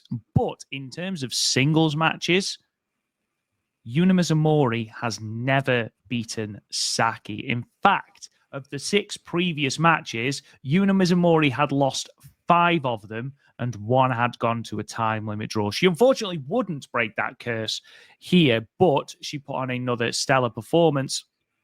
Saki, we don't see a lot of in Stardom anymore, and it's performances like this that make me wish we did, even if it did look like she was genuinely struggling with her elbow by the end. Yeah, she did look like might have been like an old injury or something. She was a little banged up, but I said last week when we were previewing the show, as far as the undercard goes, with outside of the 2 big tag matches, this is a match I was pretty much looking forward to the most because you highlighted it, yeah, during the preview. Yuna's been on an absolute roll. She had a star-making performance with Starlight Kid about a month or so ago. Saki, again, she's somebody we don't see that much. She was great on the Spark Joshi show in Las Vegas. I'm a massive fan of Saki. These two really over-delivered. Again, I had high expectations for it. This one, they hit it absolutely out of the park. I knew it was going to be good when it started with the big lockup, buddy. When it started with the big lockup. I knew you'd love it. I knew you'd love it. Here we go. I was a little upset over all the chain cheating in the match before. What do we do? Big lockup. Now I'm in. Now I'm in. I was in before. Now I'm in. Really great back and forth stuff. Hard-hitting action between the two. This was exactly what you thought it was going to be. Hard-hitting, back and forth, up and down, emotional roller coaster. 2 over baby faces, really going at it. Some really great near falls towards the end. I thought that Saki was going to get the win here, but there were some really, really close near falls that I bid on with Yuna getting winning. With the Tropicana, with some of the submissions that she hit, some of those that sit up DVD that she hit, but ultimately it was Saki hitting her version of the Shining Black into the running Kawa Buster for the 3 count. The one thing I was really happy with is on a show that had this many matches, because I think the show was over 4 hours long. I thought maybe this would have went like 8-9 minutes, but I'm glad it went a little over 14 minutes. Time to tell their story, which just goes to show that these 2 wrestlers, when given the time, can put on an absolute banger. Banger it was, my friend. 4 1/4 stars. Absolutely love this match. And again, would love to see more Saki in Stardom. Yeah, there was a lot of passion there, especially from Yuna Mizumori, who was damn near unrecognizable from the video packages, and again showcased the development that has made her one of the most exciting to watch on the Stardom roster as of late. Again, I would love to see more Saki, but I imagine with the commitments that she's got with other promotions, it's not easy to book her on shows and things like that. But this was a great little nugget on this show. It was one that you'd highlighted actually as one that would be really good to watch. And it was something completely different to everything else that we saw, because it was sandwiched between sort of a dominating cheating match in Mayumi Ozaki and Aya Sakura, and then just this high octane sprint that was the We Are Stardom tag match. And you got this one that was quite literally a 50-50 slugfest. And genuinely, it's what I love. So I was all in on this match. I'm all in on Yuna Mizumori. Yuna Mizumori for the 5-star Grand Prix. And I don't mean being in it, I mean winning it. There you go. I've said it. It's out in the universe. I'm manifesting We just said Starlight Kid, Tam Nakano, Momo Watanabe. Now you're going with Yuna. Look at that, my friend. Look at that. You're going to pull the Bobby the Brain Heenan when you're like, I know exactly who's going to win the 5-star Grand Prix. I'll tell you in September. That's going to be you. Absolutely. Absolutely. When we do our bracketology episode, you wait. I'll be really clever and not tell you who's going to win. Look, the We Are Stardom tag team match. Starbomb versus Wingori. I could break this down for you and go into, every single move that happens. But I mentioned it at the start that these 4 are very much the future. And I know that Sayarida is 27, but, even so, that's not old. Quite literally geriatric compared to the rest of the wrestlers in this ring. It's baffling that she is 7 years older than Hanan. That really is baffling. But even so, these are the future of Stardom. And what I've always said is when you've got a chance to showcase your promotion, you want something that is going to stick in your head. This was the only match with the Stardom name attached to it. And this was as I mentioned before, high octane, frenetic sprint. It's the best I've seen Starlight Kid in a long time, actually, and I don't mean as in she's been bad. I mean the fact that she was moving a lot better. We've said quite a few times that it does look like she's still struggling with that shoulder injury. She might well be, it's still taped up, but she was moving so much more fluidly here.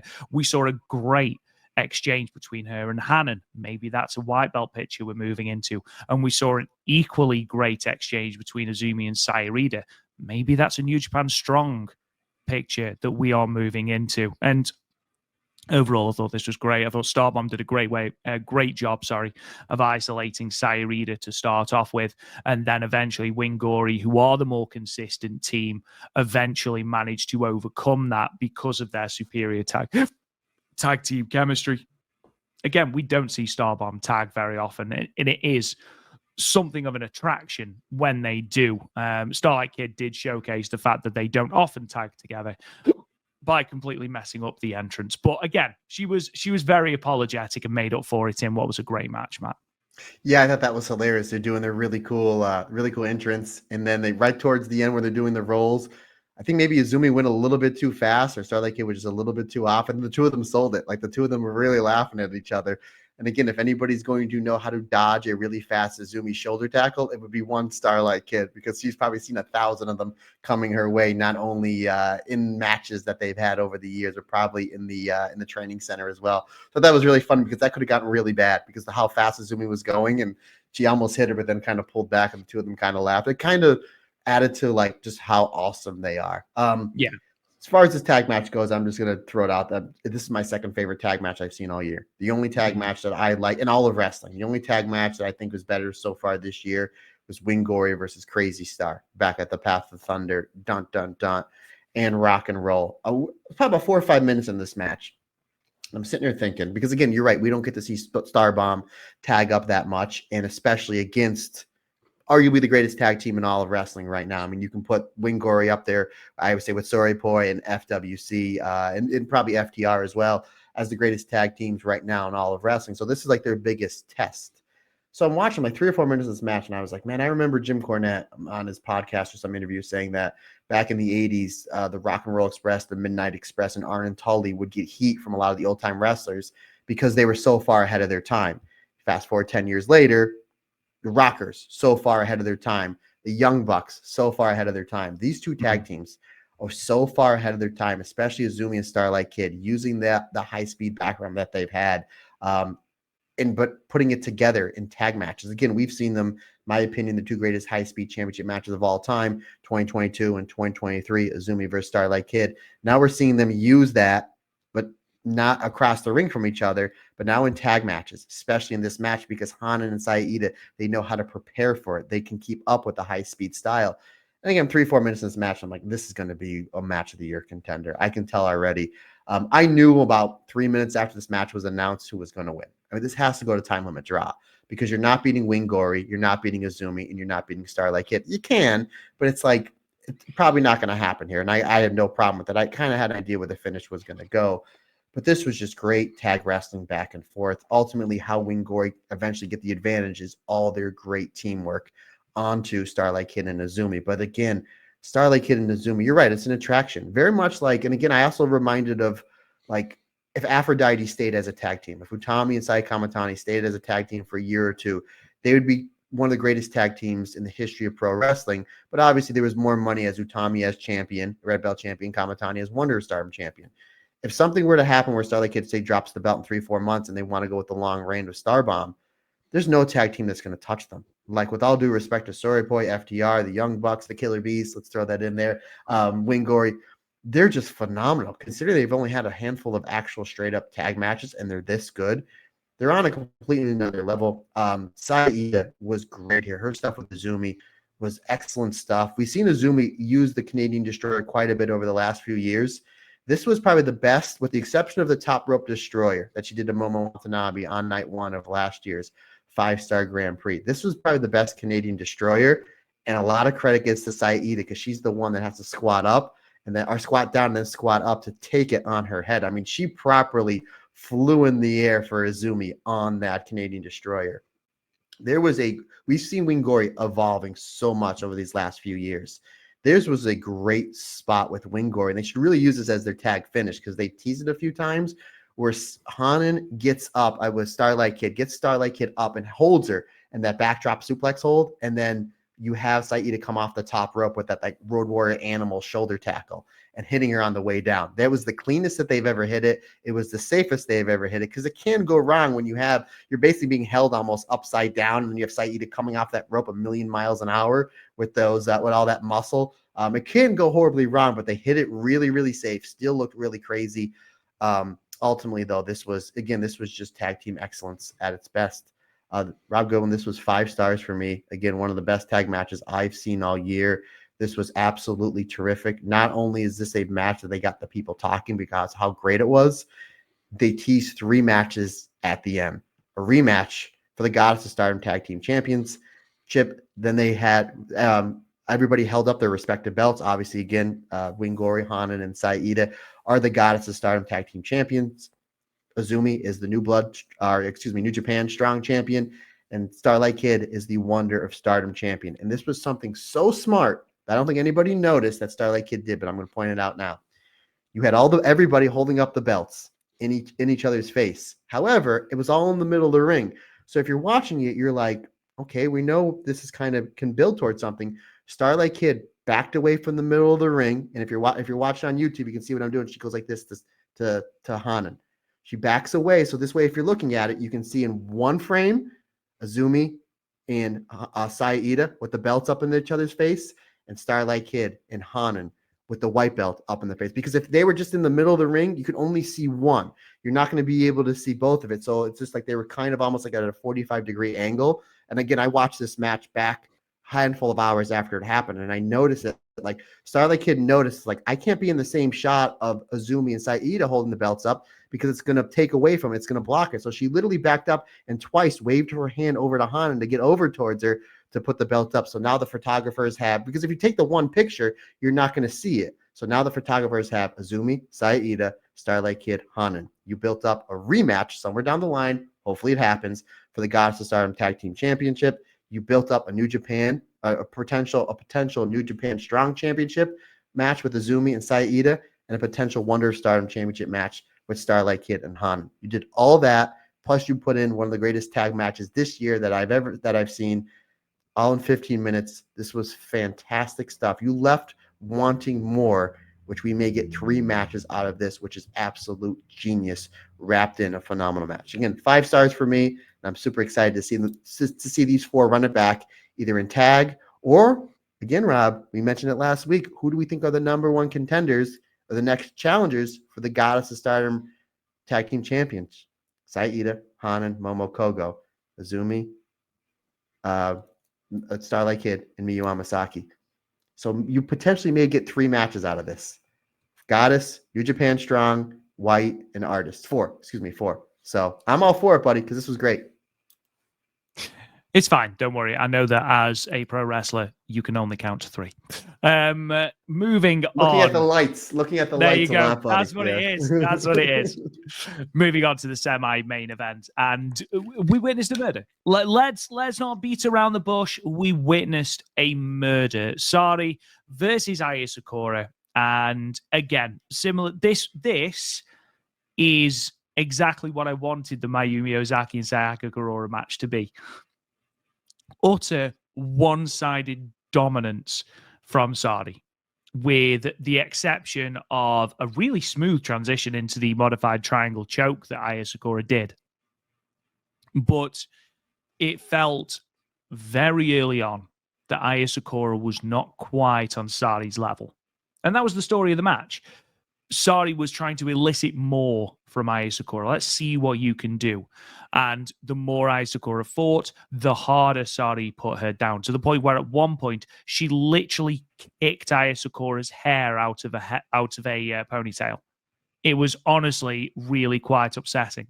And then, of course, you had the spot where she kicked Aya Sakura that hard that she had to have a sort of bandage on her face for a couple of days to cover the bruise that was still visible during New Blood. I don't know if you noticed it. It was a hefty bruise. But through all this, through all the Saory dominance, through all the Saory complete dismissiveness and lack of respect towards Aya Sakura. Aya Sakura is the star coming out of this match. A phenomenal underdog performance from Aya Sakura to put in with a brilliant match against Saory at Korakuen Hall, against Meiko Satomura when they had that exchange. There is time after time, Aya Sakura has proven herself to be a fantastic addition to this roster. She is a 5-star Grand Prix away from having the best breakout year of any Stardom roster member. This was a phenomenal match. 12 minutes that got genuinely a little bit uncomfortable towards the end. Saory literally screaming in Aya's face, "This is how you throw an elbow." And then, of course, we eventually, don't forget, it was Saory having to use the Uranagi. So even despite all this punishment, she still had to use her nuclear finish to get Aya Sakura to stay the hell down, because Aya Sakura repeatedly kept kicking out. And despite the fact that Saory had got this smile on her face, you could see the frustration starting to build somewhat. Thought this was a phenomenal performance from both women. Saory, we expect it from. I'd be disappointed if she didn't have a 4.5-star match. Aya Sakura, though, genuinely is one of my favorites on the roster currently. And I think that, yes, we've lost Tam. We've lost one of our biggest baby faces. However, when you think that we are replacing her, I use the word replacing very loosely, but we are replacing her with Aya Sakura and Sayaka Kurora, who are working overtime to build and build and build over this year. I think Aya Sakura is doing a tremendous, tremendous job. Phenomenal match. Thoroughly enjoyed it, Matt. Yeah, this very much did have almost the same psychology of Aya and Sherry back in that match in Korakuen Hall about a month or so ago. Whereas basically Aya, she's in over her head and she knows that. But at the same time, I'm here. I'm going to give it my best shot. And she gave it her best shot. She took a lot of shots. And very much like a George Foreman fight, when he came back from retirement, you would see George Foreman getting hit with blows left and right. And the few that he got in, he made count. And that's what Aya Sakura did. The few shots that she got in this match and the Sherry match, she made count. I mean, when she made that comeback after it looked like that, no, Godzilla wouldn't have been able to come back from the beating that Saory was putting on Aya Sakura. She comes in and gives Saory credit. She bumped, she fed, she gave Aya the opportunity to get her strikes in and made them count.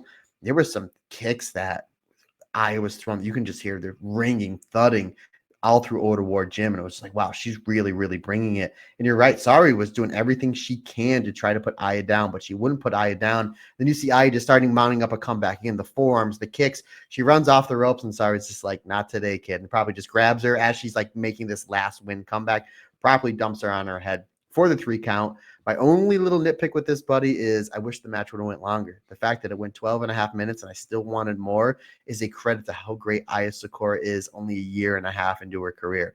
Like, I would love to see this run back 15, 16, 17 minutes with Aya really bringing the fire. And that's steps that they can get to maybe in the future. I am all for it. Again, the fact this went 12.5 minutes, I'm like, oh, I wanted more because of how much I was believing in Aya in that comeback. But at the same time, it was like Saory just grabs Aya and just like, no, you're getting ahead of yourself, kid, and just drops her on her head for the 3 count. This was a great, great match, especially coming off, again, one of my favorite tag matches of the year with Starbomb and Wingori. This was a great complimentary match towards it. Great match to follow up. 4.25 stars for me.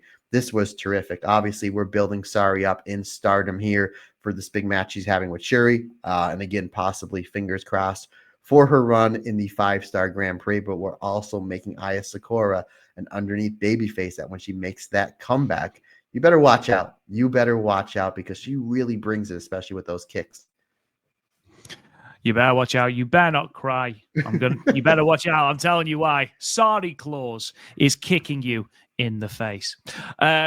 Moving on then to what was initially, at least, billed as the main event. Chihiro Hashimoto, Mikuri Iwata, Natsupoi, and Saory. Aura, Matt Turner. Aura in spades, not only because of the entrance of Natsupoi and Saory, who felt in this moment like the biggest stars to ever have entered wrestling, but also Chihiro Hashimoto and Mikuri Iwata, who, did really, really well as performing their parts in this match. Mikuri Iwata and Saory immediately picking up where they left off. And you know what? I want to see again. I don't care if Dream Queendom was supposed to be the last time. I don't believe it. Do it again. Want it Do more. it again. Yeah. We've said before on multiple times, there is no one on the Stardom roster that takes a beating like Natsupoi. And I know it can't be enjoyable for Natsupoi, but my God, it makes her so endearing as a babyface. She's so good at it. She made, and again, she doesn't need to make Chihiro Hashimoto feel like one of the biggest destroyers in Joshi wrestling. She just is one of the biggest destroyers in Joshi wrestling. But the way she sold some of these moves, like legitimate death, thoroughly enjoyed her performance. And I feel like this is a performance we haven't seen from Natsupoi in months and months and months. Not a bad performance by any stretch of the imagination, but an elite level performance. I don't feel like we've had that elite level performance from Natsupoi. Starlight Kid. Starlight Kid, yeah, at Dream Queendom. And, we're in June. So, 6 months on from that. And I'd say before that, probably the 5-star. Like there are good matches there. No, the match with Hazuki. I'm sorry. Yeah, the match with Hazuki. I apologize. But this was the proof that Natsupoi is in that main event scene needs to be heavily considered. I thought they worked really well as Natsupoi taking the heat and Saory Anou was the hot tag. Chihiro Hashimoto as the great equalizer, just absolutely bludgeoning the pair of them, those double lariats and double spear. Best move of the match, though, by an absolute country mile is Mika Iwata's flying knee. Where the hell did that come from? When they did the waterfall finishes and everyone got their finish off, and Mika Iwata just threw herself out of absolutely nowhere into Saory Anou's face. Saory Anou sold it like she'd been hit by a bus, which was great. But just everything felt like a special event, a special performance, a special tag match, a right main event, obviously, not just because it's Natsuko and Saory Anou's 10th anniversary match, but also because these 4 women are 4 of the best in the business at the moment. Absolutely fantastic match. Rob Goodwin, I know about 15 seconds ago you just said something that every independent wrestler in the world is going to applaud you. You said waterfall finishes. Very good, sir. Very good. I know my words. That's sometimes. In the independents when you have multi-person in matches, everybody hits a big move. We call that waterfalling into the finishes. Very good. Yes. Very good, sir. Speaking of independent wrestling, Natsupoi Saory Anou come out in new gear, blue and gold, and then we get blue and gold streamers. Oh, it was great. Did you see Mika Iwata though?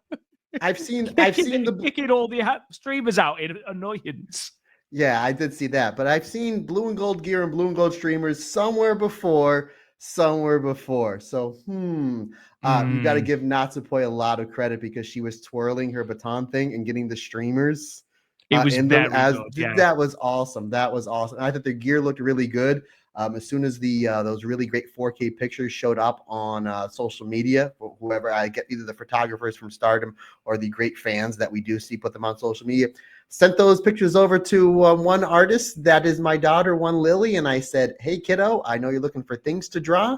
Father's Day is coming up." So, and her immediate response was, "Oh my God, I was just drawing something last night and I have all this dark blue art markers and pencils." And I'm like, "I've never used dark blue before." I go, "There you go, kiddo." So folks, you will probably see in the next few weeks this version of Saory Poi in an art form from my daughter. So I'm super excited for it. She loves using yellow as well. And there was a lot of yellow for one Natsupoi.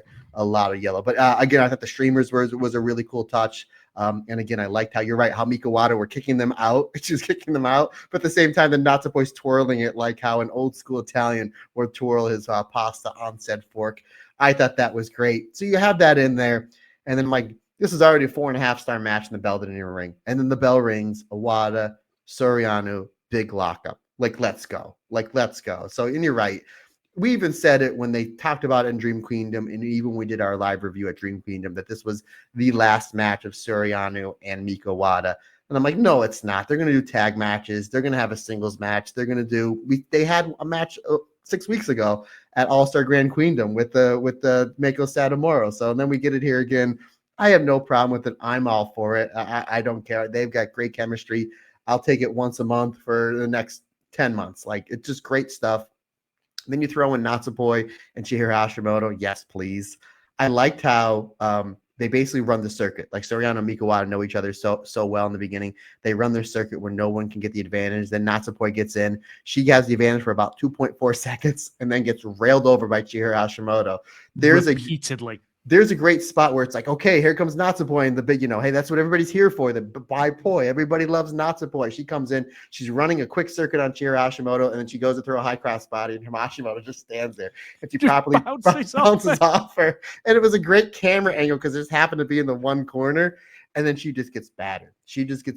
Hot tag to Soriano. Soriano comes in here and just takes apart Chihiro Hashimoto and Miko Wada, but really great stuff. And then Hashimoto comes in, you're right, the double spear, that crazy stalling German suplex that she did to Natsupoi. We've seen it before on the Saoryism show. We saw it at, I believe it was night 1 of the Cinderella tournament, where it was Saory versus Saory and Chihiro Hashimoto. So we know that Chihiro Hashimoto throws a great German suplex, and we know that Natsupoi takes a great German suplex. But as much, and I love that flying knee. However, the move of the match for me, I don't know if I've ever seen it from any pro wrestler ever.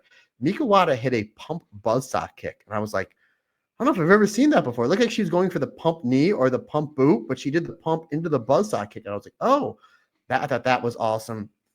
Really great tag stuff between both two teams, but obviously Saory, they're the better of the two tag teams. Like, their tag team syncing up is just really next level. And I talked about Starbomb and Wingori and FTR and FWC, but I think Saory, I mean, they're right there. They really are. Their stuff was really next level. Hashimoto eventually stops the onslaught that is Saory with that double lariat. Mika Wada hits the kick trio and that knee strike for the 2 count. She hits that beautiful title crush to Natsupoi, which they did a great job teasing because she missed it earlier in the match, and then hits it. And then she goes for that fantastic hammerlock fire thunder driver, which I know she has a really cool name for because she beat Suriano with it last year to win the Wonder of Stardom Championship. I forget what she calls it, but she goes for it on to Natsupoi. Natsupoi is able to get out and then hits the fairy magic for the 3 count. This was a phenomenal match. I really wasn't sure how to rate it, Rob, because I'm like, this is better than 4 3/4 stars, but it's not exactly 5 stars.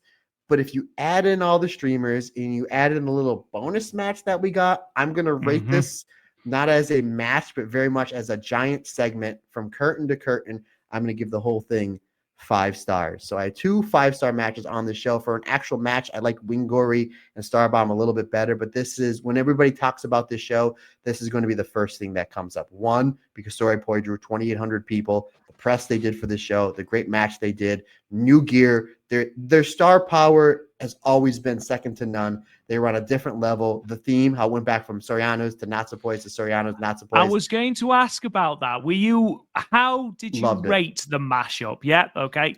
Because I like both themes. Like, I think they both of them have a really good theme. If it was just like one theme is better than the other, then it was just like, I wouldn't like it. I like both themes just as much. So I thought that was really cool. I thought it added to it. And then you have a Wada. And again, it's really funny because Natsupoi and Soriano, they're badasses. Don't get me wrong, but they have a different aura. Like, they're very sure. Because of the outfits. Then you just have like 2 killers. Even in this render, like, look at Miko Wada. I feel like she's going to punch me through my computer screen. Like, that's what you want. Like, they're just different, but yet the same. And it just worked really well. It's a match I would love to see run back. As good as it was, I think they have a better match in them. But again, the whole entire segment, I'm going to give 5 stars, Rob Goodwin. Now, Rob Goodwin, again, this show started at 4:00 my time.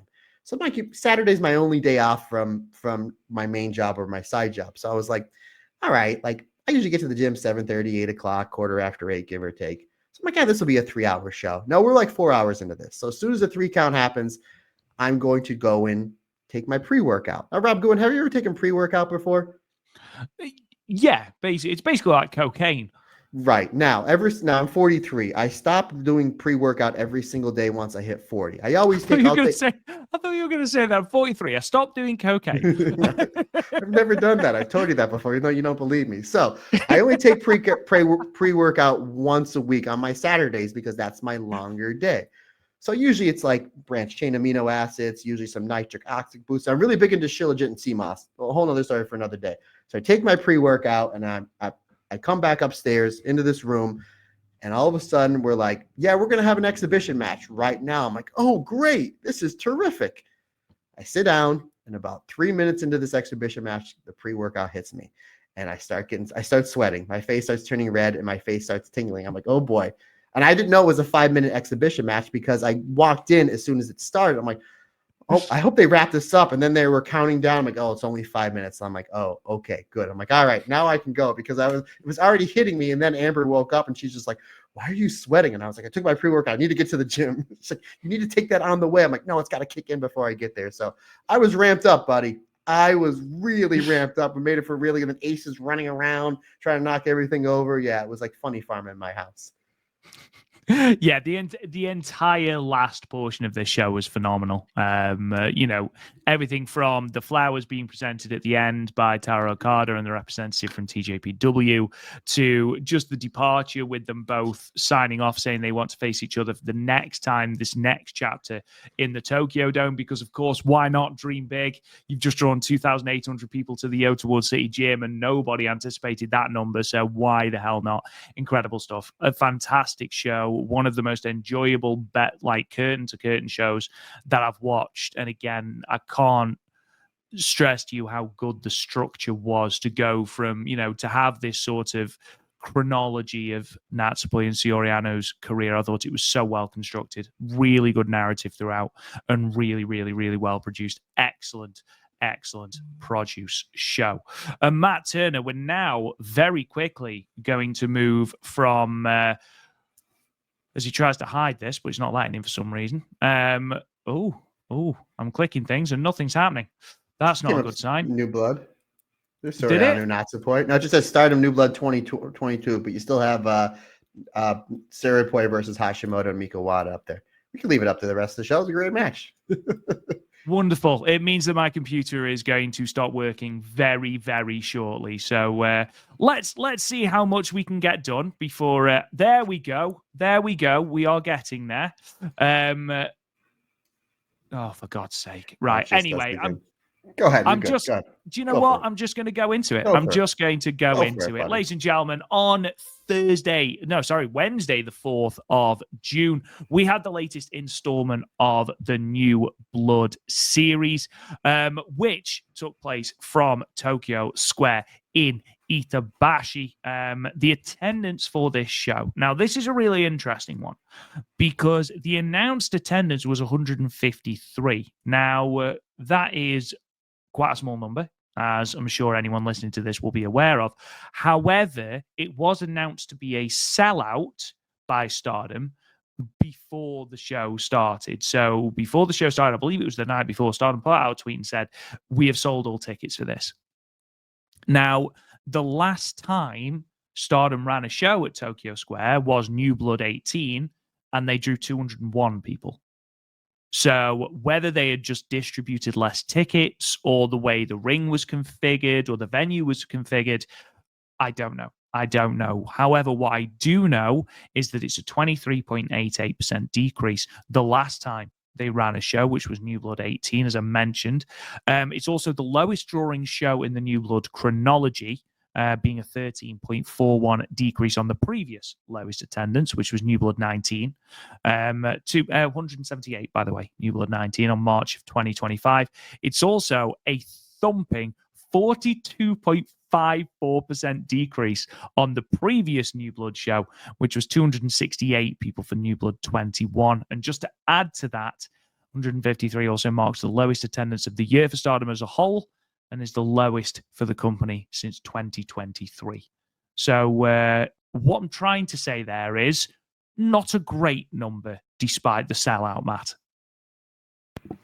No, but again, supposedly it was sold out and they put it on social media. So that's cool to see sell out. And the number wasn't as good as the last show that we just talked about. Regardless, though, as far as wrestling goes, this was a really, really enjoyable show. Yeah, absolutely. Just getting through this card, then we open with a tag team match. The Cosmic Angels team of Aya Sakura and Sayaka defeated the two new rookies, Mai Shima and Kikyo Furusawa, in 9 minutes and 11 seconds. Aya Sakura pinning Mai Shima after the Cherry Blossoms. Singles match then, Asuka Goda defeated Uriah Hime with the Vader Bomb in 8 minutes and 15 seconds. Singles match, one hot cup of coffee, Debbie Keetle defeated Akira Kuragane with the Midnight Espresso in 10 minutes and 15 seconds. Three-way tag team match followed this. God's Eye, the team of Hina and Rani Yagami, defeated the Hate team of Azusa Inaba and Fukigen Death and Sakaran and Hanoka, with Hina pinning Hanoka with the Ghetto Clutch in 14 minutes and 22 seconds. Your semi-main event was a singles match, Nanami Hatano defeating Rian with a diving body press in 11 minutes and 39 seconds. And then in your main event, the New Blood Tag Team Championships on the line. Rital Bread making their third title defense. Champions, by the way, for 160 days, Rital Bread. They ultimately defended their belt against the Diana team of Himiko and Yuma Makoto. Waka Tsukiyama submitting Yuma Makoto with Smelt. That is apparently what the move is called, Smelt, which I believe is what you do to metal. I believe you melt metal. That was in 12 minutes and 22 seconds. Matt Turner, let's start with our tag team match. Sorry, the computer appears to be working now, so we're all good. Graphics back up to date. Aya Sakura, Sayaka Kurora against the new rookies. I was saying the new rookies did as a team here. Personally, very impressed with Kikyo in particular here.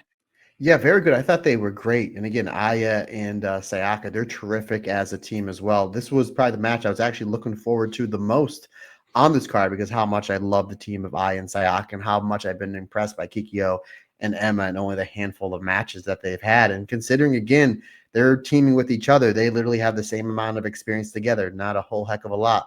They worked really well together, and Aya and Sayaka did a really good job building them up in this match. This was almost like a 50-50 match, but eventually then Aya basically taking out her revenge on Saory and Shuri on almost the final flurry on one Emma. Really great match, 3.5 stars for me. 9 minutes, the perfect time to tell this story. I have a feeling that this in a match, when they run it back 2-3 years from now, it's going to be just a phenomenal tag match because the upside on these two teams and these four wrestlers really, really is huge. Great way to start off the show. And again, New Blood concept, say it all the time. What's it all about? It's all about getting the newer wrestlers out there. This is going to be a great showcase, New Blood, for Emma and Kyoko. It's funny you should say that because literally I was thinking that earlier. This is the epitome of what the New Blood brand is all about. Not just for Kikyo and Emma, but also with Sayaka and Aya, who, despite how well they've done recently, you still got to remember, are really quite new into their own respective careers as well. Uriah Hime and Asuka Goda. Matt, obviously, we would see Uriah Hime later on in the night. How do you think she did against a significantly more powerful opponent in Asuka Goda? This was a really good back and forth, hard hitting match with Asuka using the forearms and Uriah using the big boots that we've seen her quite a bit. But then when Asuka, she almost like loses the striking battle and then uses her experience to really grind Uriah down with that half crab, working on the lower back. Ultimately, though, she uses that to set up for the Vader bomb. 8 minutes, good enough time to tell their story. It was kind of a back 50-50 match, but then Asuka really grinding Uriah down, setting up for the Vader bomb. 3.25 stars for me, partner. Now, this match, I must admit, I was very excited about because I was intrigued as to what Debbie Keetle would be like. I thought Akira Kirigane, by the way, fantastic in this match, but this was all about Debbie, who I felt was incredibly magnetic. I think having a gimmick that is based solely around coffee really works when you are as jazzed up as she is. She's had like 8 coffees before she even goes out. She was so hyped for this match. She played her role as a heel really, really well. She was hugely over with the crowd. And of course, that double arm underhook facebuster that she calls Midnight Espresso hit like a train as well. I thought these two had really good chemistry, and I'd quite like to see Debbie on these shows more often. Rob, I'll be honest, like I forgot what some of these matches were. So the night before I was looking on my phone, which obviously a smaller screen than what I'm looking at. And when I pulled up this image, At first glance, I thought Debbie was Deonna Purrazzo. And I was like, wait a minute, I would Yeah, know there if is Deonna. there is a what's it? Yeah, there I is a was resemblance. Now I've never seen Debbie wrestle before. So I was like, okay, I don't know anything of her. I was like, let's go check out this match. Wow, this is my favorite match of the show. This was great. Great. Debbie was terrific. Literally to the point, as soon as this match was over, I stopped what I was doing and I tagged her in a tweet saying she was great. This was the match of the show. I would love to see her more in Stardom. Not just New Blood, obviously New Blood, but Stardom. She was terrific here. The way that she worked with the crowd, the way that, again, Akira is wrestling less than a year. This was a great singles match from Akira. She did her and Akira had great instant chemistry, considering the fact that they wrestled two different styles and they both wrestle in different countries. I think Debbie's from, is it England? She's from Ireland. Ireland. Not bloody England, Matt. Christ. Sorry. Okay. God. I could have said Mars and nobody you would have been happy. No, she's from Ireland. I believe, unless I'm very much mistaken, I believe she has tagged with Lyra Valkyria. Oh, okay. I mean, that makes sense. I will just double check, but do continue. I'm going to continue because she was very explosive in her offense. And again, considering the fact that Akira's only had a handful of matches and I've never seen anything from Debbie, like my expectation, I'm like, yeah, it'll be fun, right? And I'm like, oh my goodness, this was great. Like her high impact offense.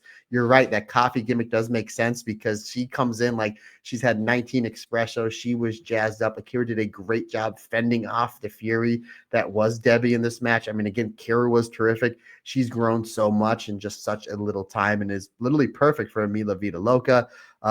Really great. And I liked how Akira starts grinding her down towards the end of the match with the submissions, with the crossface, with the forearms. But then Debbie comes back with the chops, that big running knee. And then Akira hits that Kawada style Insaguri, almost putting Debbie away. But is Debbie hitting her versions of Angel's Wings, which is called what again, Rob? One hot cup of coffee? Midnight Espresso. Midnight Express. I just have Angel Wings for the win, but again, Midnight Espresso. That's great. Rob, I had this at 4 stars. I liked it that much. And considering that, again, it's a New Blood show, 10 minutes to tell their story. That's like either sink or swim for someone who's never wrestled in, it's a Stardom show and it's somebody that's new. And they absolutely hit a home run. This was great. Akira's stock goes up because she was terrific in this style match. And again, I want to see Debbie more in not only New Blood, but Stardom. Again, 4 stars. I thoroughly enjoyed this. This was terrific. I think she's got about 7 years experience, Debbie Keetle. She's relatively, she's been on a tour with Diana, I think, recently. But I was right. She has teamed with Lyra Valkyria. In fact, she won the Eve tag titles with Lyra Valkyria. Or I think her name was, oh God, I'm going to butcher this name. Oife Valkyria? I don't know how to pronounce it. I'm so sorry. But yeah, they won it as the Woke Queens. So they have tagged together and they've done a lot of work together as well. Oh no, she was just Valkyrie then. So that was all right. Moving on then from that, we had the 3-way tag. Very surprised that it was Hanukkah that took the pinfall here, Matt. I love a clown. I love Fukikin Death, face of Stardom, as I put on Scotty Wrestling's tweet earlier today. Expected her to take the pinfall here. Again, we kind of talked about it last week, and I think the week before that it looked like they were setting up for an Azusa versus Hina. And we thought that Azusa would get the win here or Hina would eat the fall or something. It was Hina getting the win here. So it's like, oh, didn't see that coming. Regardless, I thought it was great. Azusa and Hina, I thought their exchanges were great. Azusa and Rana, to me, that was the best part of the match. But the non-Stardom team in here, I was really impressed with Sarah and Hanako. I thought their teamwork was really good, really would fit in well with May Sarah, maybe for a future high-speed championship match, because we need to see more of those. We have new rules and we're not doing much with them, and I just want to see May Sarah in a high-speed championship match partner, to be honest with you. But this was really great, almost 15 minutes, enough time to tell their story. And again, the way Fukikin Death, she's the one that's kind of putting this match together because of how much experience she has, and she does a great job making sure every team and every wrestler shines. I thought this was great. Again, 3-ways are tough to do. Tag matches are tough to do. You're putting a degree of difficulty on a lot of young wrestlers that really look like that. Kerry Oniyama, who may or may not be Fukikin Death, was probably the glue that kind of held everything together. But still was really entertaining. Nice seeing Hina get a win here. I had this at 3 3/4 stars.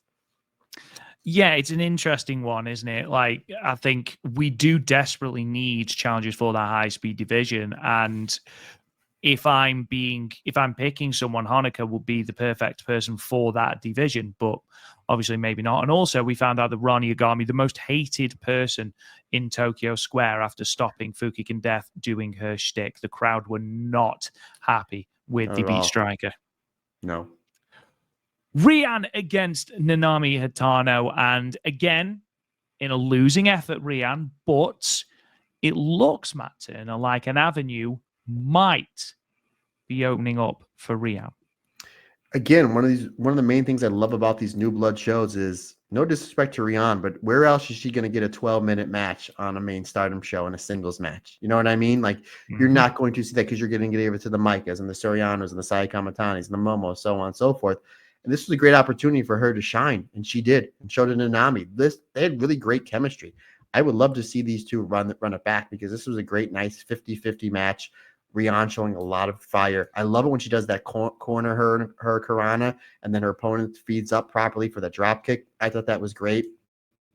Rian in matches, especially towards the end, and we've seen him in multi-person tag matches, the way that she gets into certain roll-ups, you bite on a lot of finishes. You really do, like, oh, is this going to be it? Is this going to be it? Is this going to be it? And I bid on a lot, and everybody here that was in the crowd for this, they bid on a lot of the falls as well. Eventually, though, Nanami hits the sit-out DVD and the top rope Superfly Jimmy Snuka style splash for the 3 count. Again, going near 12 minutes. This was very entertaining. This was great. Great psychology, great pacing. Everything made sense from two wrestlers that are very young, not only in their careers, but life in general. 3 3/4 stars for me, buddy. I thought this was really, really solid. Following this, Hina came out to give words of, consolation really to Rian.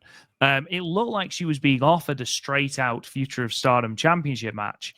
And then Akira Kuragane came out and rightly pointed out, why does Rian get a chance? She keeps losing.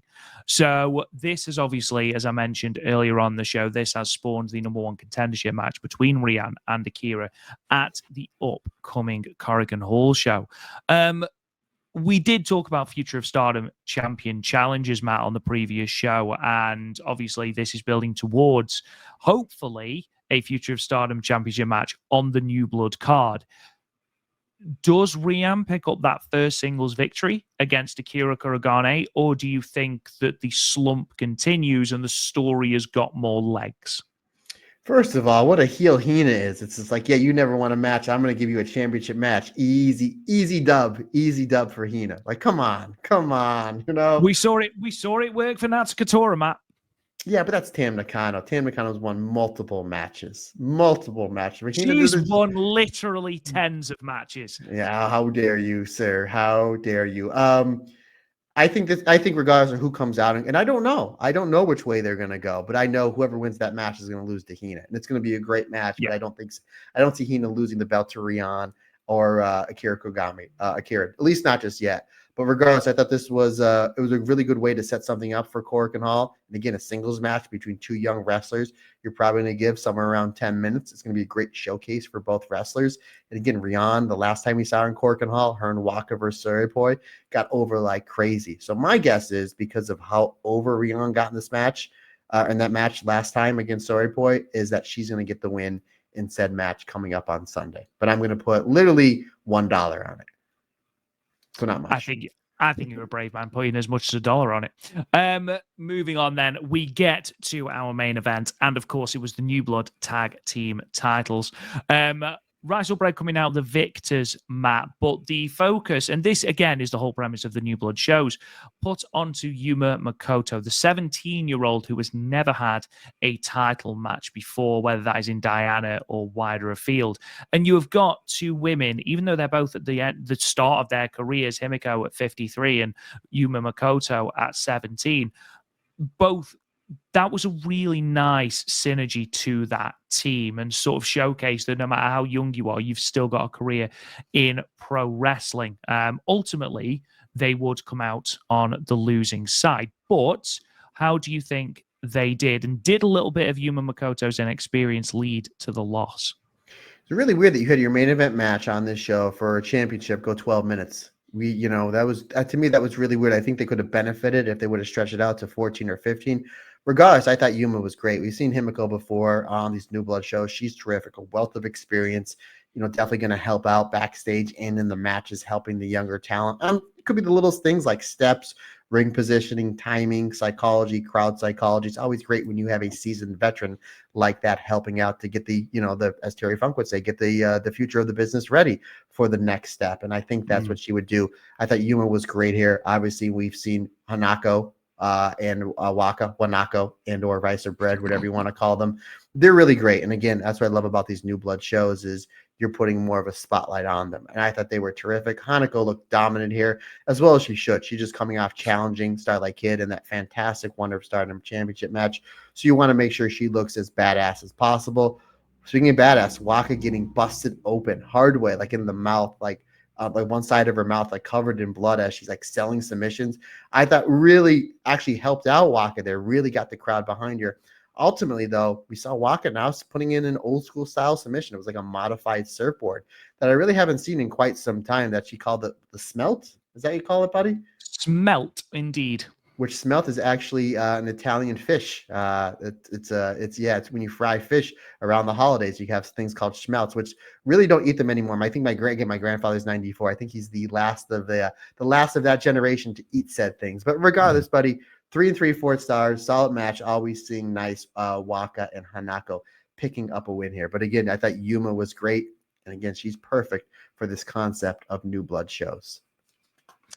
Absolutely. Following this, then, the next challenger came out, and I use challenger singularly on purpose because Uriah Hime came out and basically said that she wanted to be the next challenger for the New Blood titles, but didn't say who her partner would be. Now, Matt, if I were to be a betting man, that means that Uriah Hime is very, very close to joining a faction, which means that she will have a partner to challenge for these belts with. Now, again, I might be being ambitious, but who would you like to see? And don't say the Human Cadillac Dorian DeVille, because I know that's where your mind goes.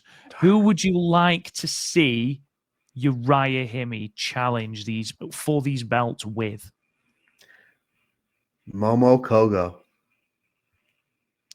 Ooh. I think because we know Stars is trying to get every single rookie on, and Momo Kogo she's on a different level. And again, because of all the departures from Stars these last 5 or 6 weeks, so obviously Mayu going to Marigold and FWC kind of getting fired from Stars, getting thrown out by Hanan, we're putting more of an emphasis on Momo Kogo, and we're all about that. Sure. So why not have Momo Kogo team with Uriah Hime and get a crack at said belts?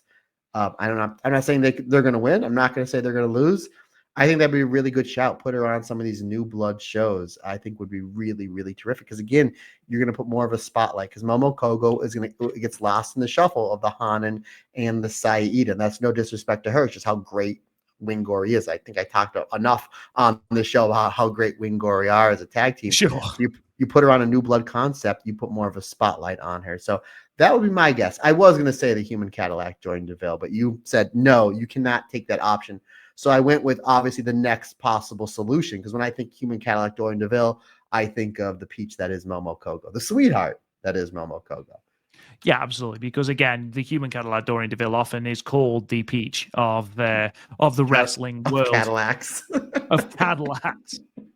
Matt Turner, we have but one thing left. Don't forget, ladies and gentlemen, we did go through the Corrigan Hall show card, we went through it at the start of the show. That will be, I assume, live. In fact, I think it is live because it's come through on the schedule on the We Are Stardom Twitter page. We'll be live on Stardom World on the 8th of June, which is Sunday, which means, Matt, that we have but one section left, and it is the first actual Io and Kairi watch in a long, long time, with both women actually appearing on the show, Matt. Absolutely, one Mr. Rob Goodwin as Kairi. Well, a little bit of a win streak. Beat Liv Morgan last week. We have a match with Liv Morgan's tag partner, Raquel Rodriguez, or Raquel Gonzalez, whatever they're calling her this week. No, Rob Goodwin, don't get me wrong. I'm a fan of Raquel. I think she's a fantastic talent and does a great job being different in that loaded WWE women's division. You can tell about 3-4 minutes in this match who the star is, who the better wrestler is. Kairi is completely on a different level than in most wrestlers. I mean, Kairi's a special talent. Easy story to tell. Raquel's the big, powerful heel, overpowers Kairi. Kairi hits a head scissors, a couple flying forearms, a couple sliding Ds, really laying her stuff into one Raquel, which I thought was great. Raquel gets the advantage. She starts beating up on Kairi, putting more heat. She goes for a stalling suplex. Kairi reverses that into a DDT and then hits a flipping neck breaker, hits a second sliding D, goes to the top rope for the insane elbow, but that dastardly Liv Morgan, she interferes. And who comes out? One Io. I'm always a big fan of when somebody comes out to save somebody, they come out with their music. You know what I mean? That's, again, say like you're in a bar fight, you're getting beat down by two people, and they're like, Matt, jump in and help Rob. I'm like, no, wait, you have to play Metallica first on the jukebox before I come in and make the save. I'm always a big fan. I completely understand. Yeah, like, I get it. No I completely understand. So Io comes in, beats up Liv Morgan. So somewhere where she hits her because Liv gets like her nose or mouth busted open. They show it towards the end. But there's a really cool spot where Raquel is trying to reach Io. And when she does, she exposes her head, and then Kairi comes running off the apron, and then properly Masha Hirachono boots Raquel's head into the post and then sells it and then hits the insane elbow. Fun match, easy psychology. Kairi gets the win here. 2 in a row, Rob Goodwin. And then they have her, I'm sure you've seen it, a really cool spot that after Kairi wins, that her and Io are all sorts of happy, and they look so cute and so happy together. So they pick up a win there. It looks like to me they may be setting up a tag title match with Io and Kairi versus Raquel and Liv, which I am all for. But we get 2 in a row for Kairi. Kairi's obviously back with a vengeance. She looked fantastic here against the bigger and more powerful Raquel Rodriguez.